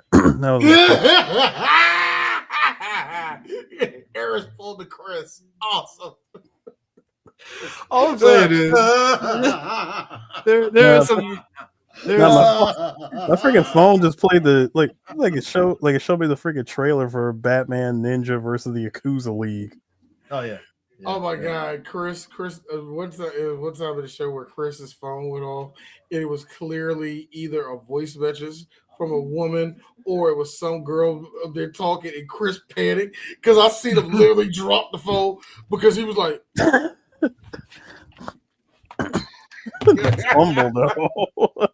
Startled the shit out of Chris. It was what I'm saying is, going back to it though, $1 million and you kidnap the girl so she gets raped. Okay. Which necessary? And to make sure that Tong Po wins. You kidnap his paraplegic brother where the dog got fucking knifed, which I'm like, God damn. The dog, I'm going to say this. The dog caught a rewound video of him catching the knife because the way that he hit the ground. I thought that, you know what? I forgot that part because in my head, I'm thinking he's about Fido got one. He caught one on the job. Fido got faded, nigga. No. I mean, he got to the hospital. No, seriously, the way that they showed it, the way that the dog caught the knife, I was like, bruh, it looked like they played that clip in reverse. I got a feeling though that scene was supposed to be more brutal than that. He was supposed to get shivved like to the dog, and then man picked up the knife. when he gets there and he sees the dog with the knife, the dog's chilling there like, so you gonna take me to the hospital or nah? Because like what we doing? What we doing here? He's like, I just need you to know. I mean, first of all, hi, my name's Kiki. I'm the dog of this movie. I'm the cute one. So I ain't make that up. That is the dog's name of the movie is Kiki. This knife in my chest. How this knife in my side right now is definitely hurting.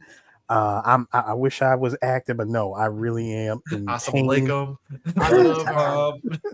Hey, look. How y'all doing? How y'all doing? Yeah, woof woof. First off, the way I feel. Woof woof. You see when a that's all I'm saying. Listen, I'm not the dog from The Thing, all right? You see, when a man bleeds, it's just tissue. And also, you hear the hollow breathing from me. I need to go to the hospital. Yeah, water will help too. I need medical water would help. It's bad enough that I got hit with a knife and I'm laying in the sand. Hey, no, go deal with her. She got raped. Ooh. You gonna get me to the hospital? She got a knife in her. I don't think she got a knife in her. Exactly, I think so. She can walk that shit off. She fine. And you know what's so crazy? That Van Damme the fact that Van Damme had the nerve to say that the black dude was responsible. Like, do you really think I would let this happen? You know what I do. I pull the blicky out. Oh, that is man. That's a good one, Super Smash. That shit did go into some that was an 800 number on the side of that one. If you know somebody had been abusing your life. Number on the screen. Can you imagine happen to you like with a reenactment? Can you imagine after that scene? There's like a 5-minute infomercial where the actors break character, they're talking normal. Hello, I'm Jean-Claude Van Damme. That's the voice he uses. No, it's my man Tong Po, because you have to get the actors from the scene. Hello. I know I look like a scary Asian to you, but actually I'm a well-mannered Frenchman.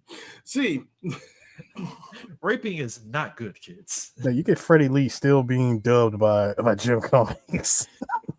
All women who get raped should go to No, D, stop it. It's Jim Cummings using his real voice. No. Oh, bother. And make sure you go to your What's his voice? Here's the worst part. Here's all of us. Yo, his voice changed. Wait a minute.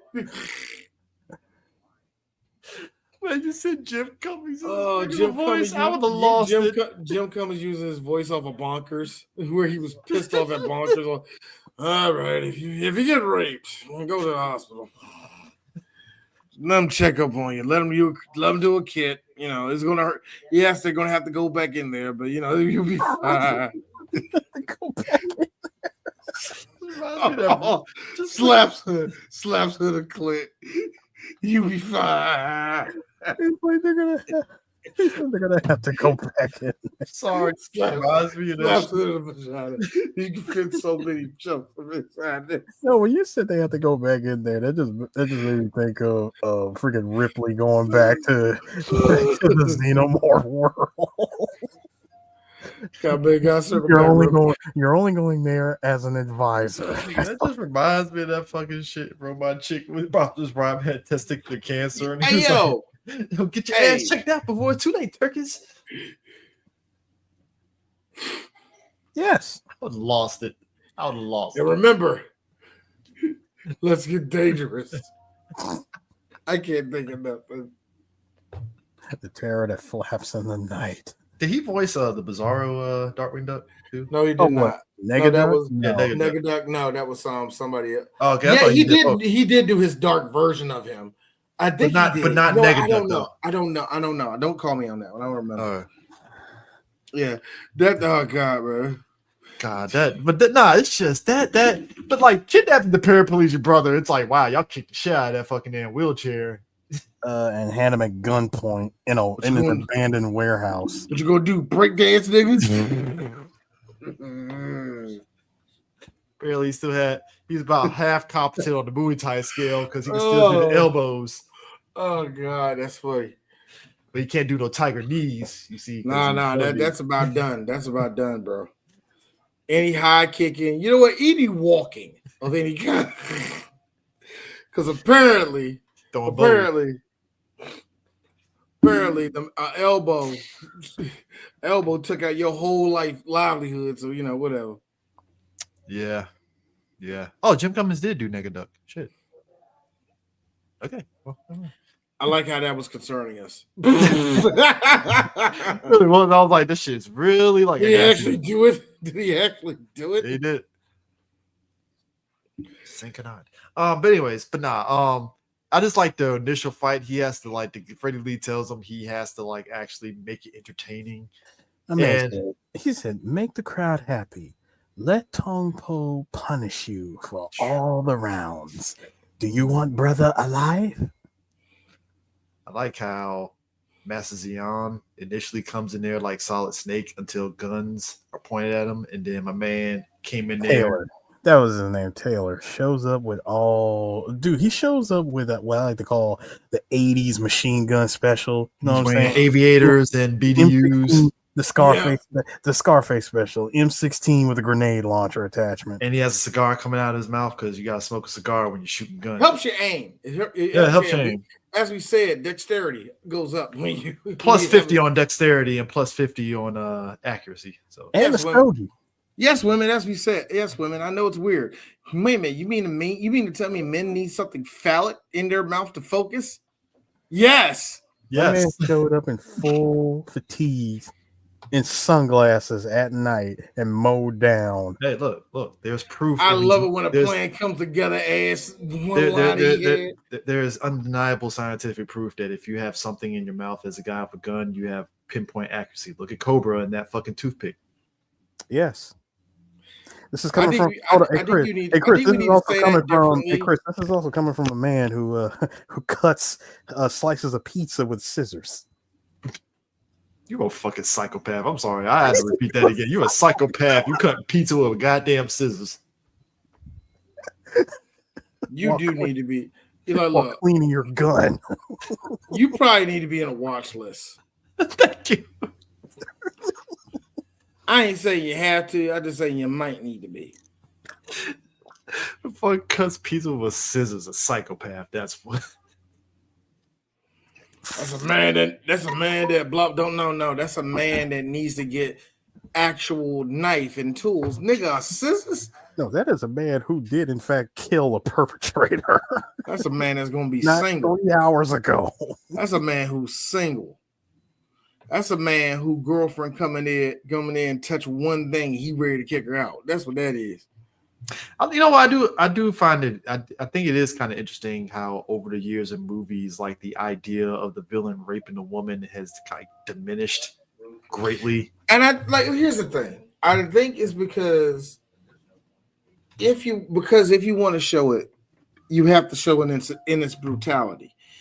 And at least now you kind of have. I don't want to say you have to show like every second of the no, and all the rest of that shit.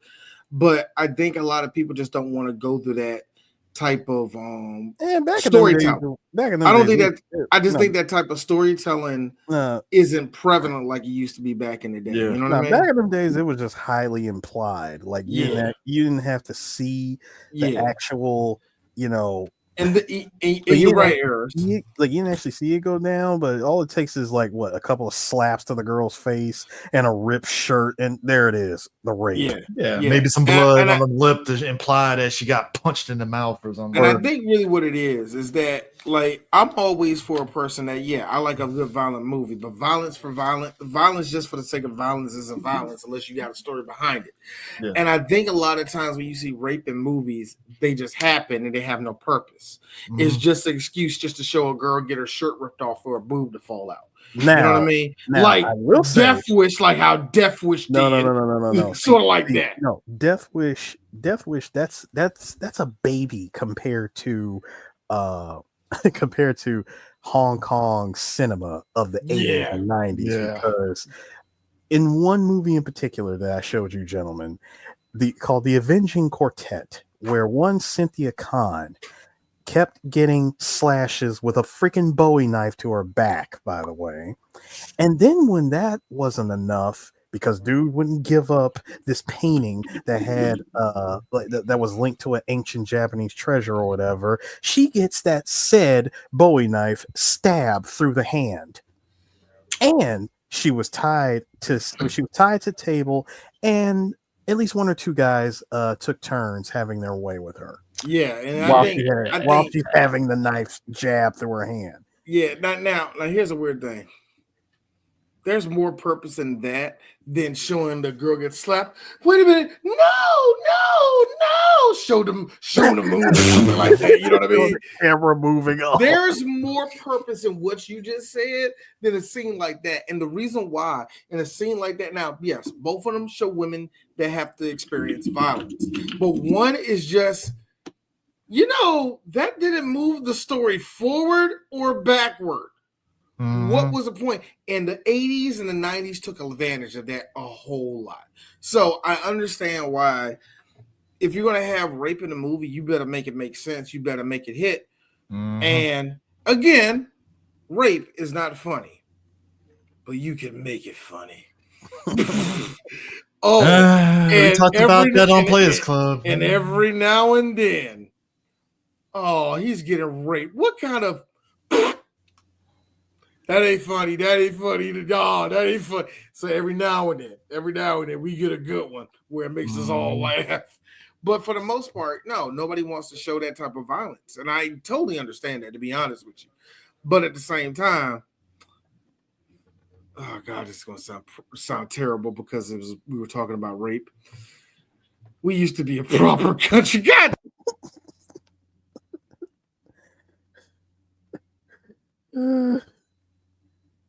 I mean, but this is just the fact that Van Damme gets the comeback once his brother comes into play, and he has the comeback to where he beats Tong Po so bad that Tong Po does the bad guy thing of I have to cheat to win. Hold on, it also doesn't help the fact when Tong Po like literally blurts it out to Kurt that I smashed Miley.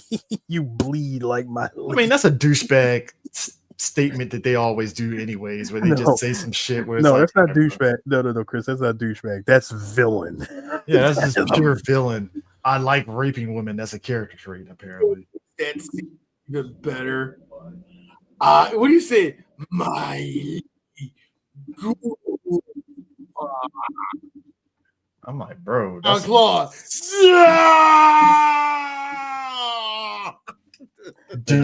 Emotionally devastated Van Damme was cinematic Van Damme. Yeah, this is it. Van Damme at his peak. That's Van Damme at his peak right there. This is Van Damme at his peak. Dumb face, yelling, full of Belgium sperm. That's the man we all love. I mean, just, yeah. Jean-Claude went in there and starts washing Tong Po. And I was telling myself, what happened to the defense?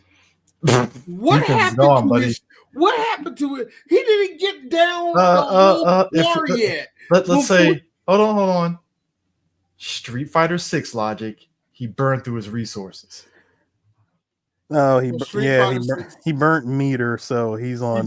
He been on the revenge meter. He's cool down. No. Street Fighter 6. It's that meter when you burn all of your dash cancel. Yeah. Oh, I forgot. What's the name of that meter? I forgot. Yeah, but he's in cooldown mode at this point, so he can't do shit. He can't do nothing. Yeah. He just his niggas. He got his ass kicked. That's what makes me so mad. And I know your boys like, yeah. I could have did that shit. This motherfucker paralyzed me. First of all, think about this for a moment. The fact prior to that, when Van Damme thought that he really had to sit there and take all that punishment from him, prior to that fight, dude, they had to fight the quote unquote ancient way by wrapping their hands in bandages. It was like bandages, rope or whatever, broken glass, hemp, and resin. Oh gosh. This is why they don't do shit like this anymore, because this is just like, yo, What the fuck? Oh, okay. Y'all want to hear something silly? So in UFC 5, they have a mode called Kumite, where it's like, oh, it's supposed to be the Kumite. No, it's not the Kumite. It's this. They show you have the same wrap around their arms and wraps around the arm and all that, and it says Kumite, and I'm like, no, this is kickboxing. Did you just assume that these were Kumites? Like, no. Does it look like this is somewhere where the great Frank Dukes will have over 70 knockouts and have the fastest recorded knockout in history? Will he have it in a place like this? Of course not. With a 25-mile-per-hour kick? Yeah. I know you're probably saying, did they have technology to do that? Fuck you. Shut up. Yes, they did. Frank Dukes personally saved America by taking all those kids from the Laotian, from Laos from Cambodia back into Laos. He saved lives. Yeah. Okay. There's one time where he was locked up with this woman for a whole week, and all they did was have sex. He said that. No, this is a thing that Frank Dukes said. Frank Dukes pretty much said that him and this girl were taken prisoner, and they were locked up in the room for about 3 weeks, and all they did was just bang. Frank, why are you lying? Like that's a bigger lie. Unfortunately, Hollywood couldn't make a movie around that. Here's the funny thing. I love how Sheldon Lettich actually listened to him for Bloodsport. But the thing that pissed him off was, even during the making of Bloodsport, he's like this: if this line nigga don't leave my set, like the longer you heard Frank talk, it was like, all of this was bullshit. I knew this is bullshit when I started writing, but now I really know it's bull. Man, literally just fucked up a good thing because he can't just shut the fuck up. Exactly. I would have taken whatever money I got from Bloodsport and I would have chilled out. I mean, yeah. I mean, look, again, I said in the Bloodsport podcast, that was a different time. You could lie and get a movie. You can't do that shit now. Oh, you can't do that now. You have to show validate the source. Yeah, shows your sources on that. See,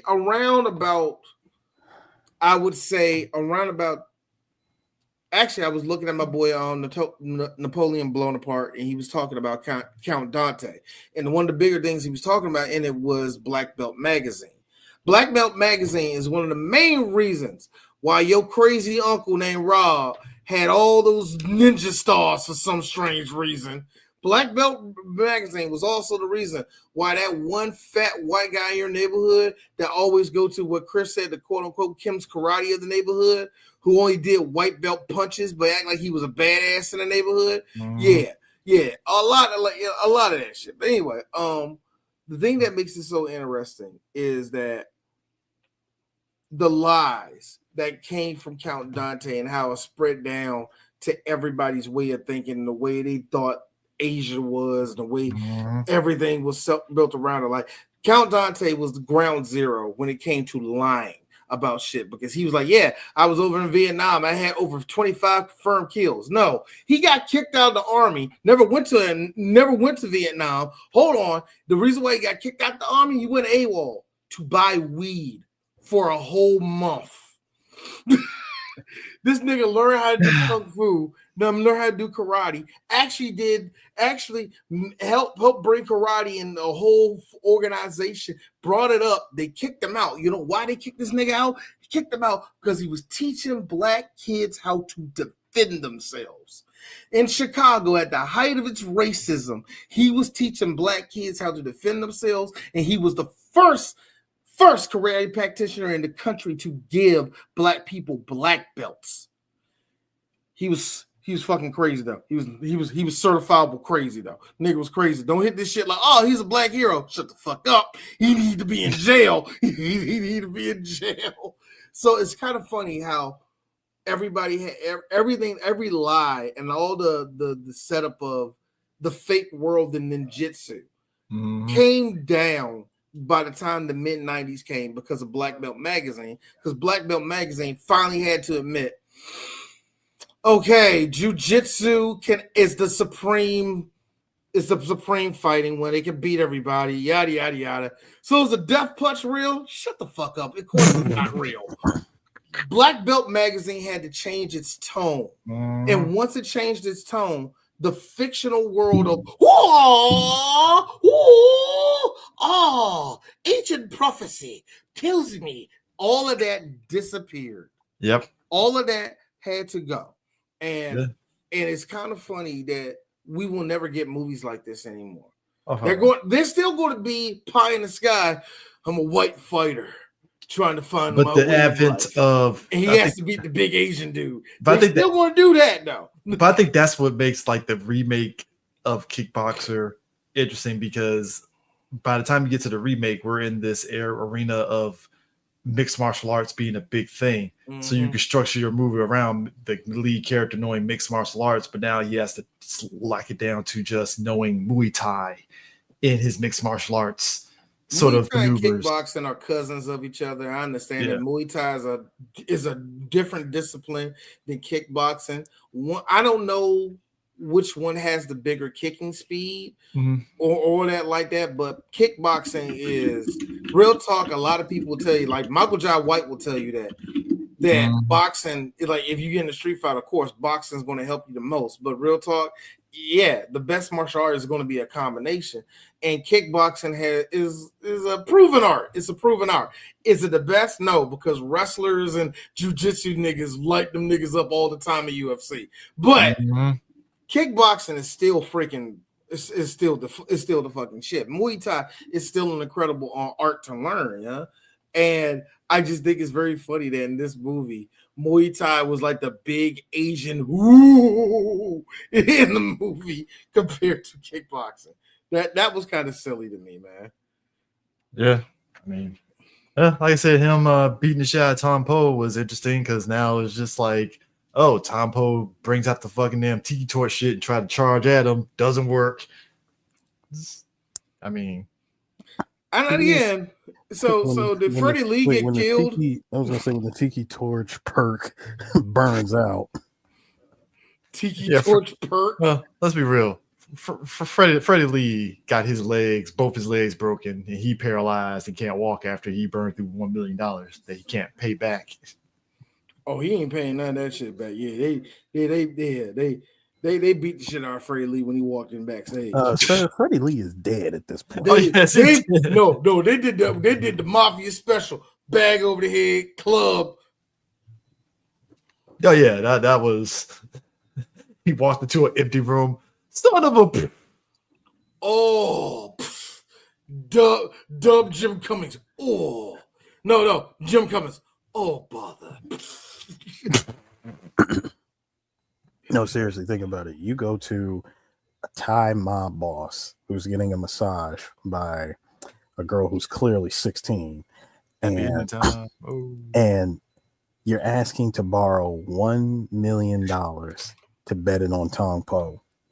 You put all of these safeguards, quote unquote safeguards. Yeah, safe. Yeah, you gotta put that shit in quotes there. Safe. You put in these quote unquote safeguards to just to ensure that that your bet is 100% guaranteed that he's going to win, and the odds are all in his favor. Come to find out through the magic, God wasn't on his side. Through the powers of movie magic BS, all of that was thwarted. The comeuppance was so real. And just so you know that it was real, when he thought he could try to duck out after watching Tong Po, like literally try to block punches and kicks with his face, he tried to duck out, and Cien is like, first of all, Cien gave him, no, he didn't do that. Cien literally rolled up on Freddie Lee when he tried to escape, and he gave him this. Agent prophecy says when he grabbed him by the shoulder and said, "Nah, fam, you gotta stick around for this." Nah, buddy. Yeah, Freddie Lee got two in his head. We gotta break something off you, man. We can't just let you just leave out of here. Gotta make an example. Trust and believe. You gotta talk to somebody, nigga. No, you gotta talk to somebody now, bro. Trust and believe. Peace has been brought to that village, thanks to the power of white man. Well, you know, white man died for everybody's sins. Ah man, the Thai Yakuza has finally been taken down. Yakuza. We really did get the Yakuza ending, except it's not like two middle-aged fucking damn guys ripping off their clean suit. No. Topless. And like I said, never Tom surrender, Po, never back down. Never surrender. Tom Po, ancillary of the Thai Yakuza. 3 Black Geeks will be back with John Claude in Double Impact. Dun, dun, dun. Oh, that's the next movie we're doing? No, that's not the next movie we're doing. That's the next John Claude movie we're doing. But the next movie we're doing got Eris. Pick a number between 10 and 1 and 10. 4. Chris? 6. Doesn't matter. Eris picked a magic number, and that is 4. Eris, next movie we're doing.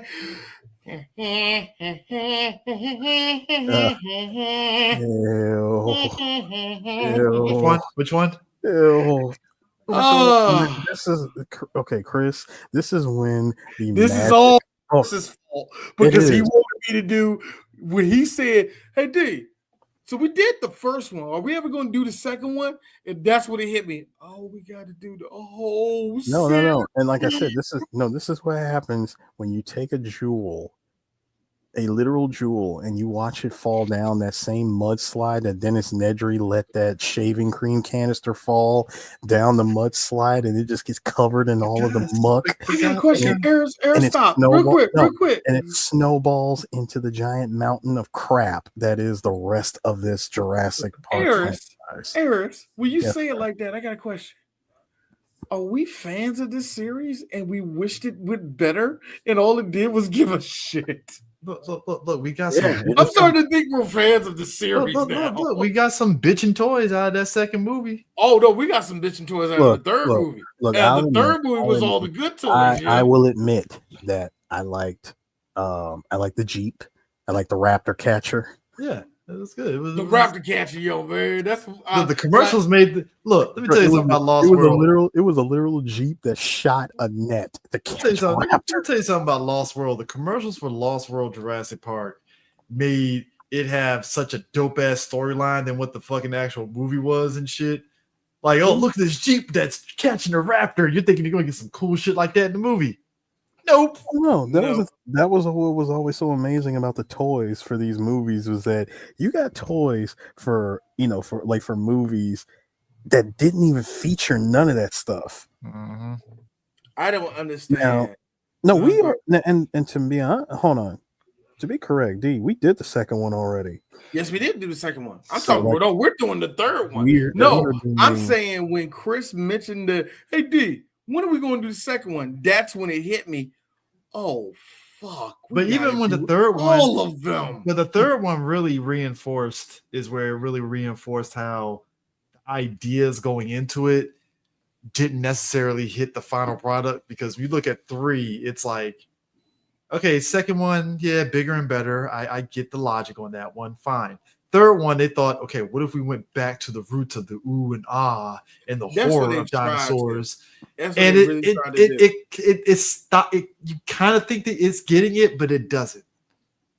No, it's wacky. It's just terrible because you introduce a dinosaur, Spinosaurus, or some shit. You introduced the Spinosaurus to this movie, a dinosaur that does not show up for the rest of this franchise. Every Jurassic Park franchise, starting with 3, always introduce some dinosaur that's supposed to be bigger and better than the T-Rex, and then they use the whole movie to prove the T-Rex is dominant through bullshit. They keep on giving these especially when we get to the 4th one. They give the T-Rex a layup. The T-Rex, by all accounts, should lose. Oh, look, the Raptors are helping. And see what I'm talking about? How white people put their intentions in the dinosaurs. A genetic freak. The Scott Steiner of dinosaurs has been running roughshod over everybody in the movie. And all of a sudden, the T-Rex came in like Lex Luger. I like how Brock Lesnar Brock Chris, Lesnar actually, flattens out the hold up. whole roster. Hey, Chris, and the funny thing is that genetic T-Rex actually does use Steiner math. You see, when you got me versus a T-Rex, he ain't got the arms. He has 33 to thirds less arms than I do. And then when you got a genetic freak like me, who also you can give your chances of winning drastically go down. drastically go down and sacrifice. See Samoa Joe. Look, here's me. Samoa Joe would be there. Yes. Nah, Hey, Chris, can you imagine? I said Samoa Joe would be there. So when they go to the match, you be like, oh shit, it's gonna be a T-Rex and the invisible dinosaur and Samoa Joe. And you hear Samoa Joe's music go on, and you just see Joe walking down there with the tie. Here's me. Joe gonna fuck them. I got Joe win. No, Joe ain't gonna win the fight, but he gonna get all the good. Nah, D ain't lying. They really gave like the T-Rex like a leg up. It's like Every this movie 3 they did it, World they did it, and then the next one I'm like, okay, this is stupid. This is dumb. It's every movie. I get it. The first movie, the big thing, the kids. I get it. I get it. The second movie. Two T-Rexes, all right. The second movie, I get it. Looking in the pool, that dog died, and them shoulder, and then the world's smallest T-Rex checking the world's smallest T-Rex running side by side a bus. This movie's going to. All right, next movie, y'all. Jurassic Park 3. Sam Neill comes back. Yay! I'm trying to get excited about it. We see y'all next week. Oh shit, Marilyn.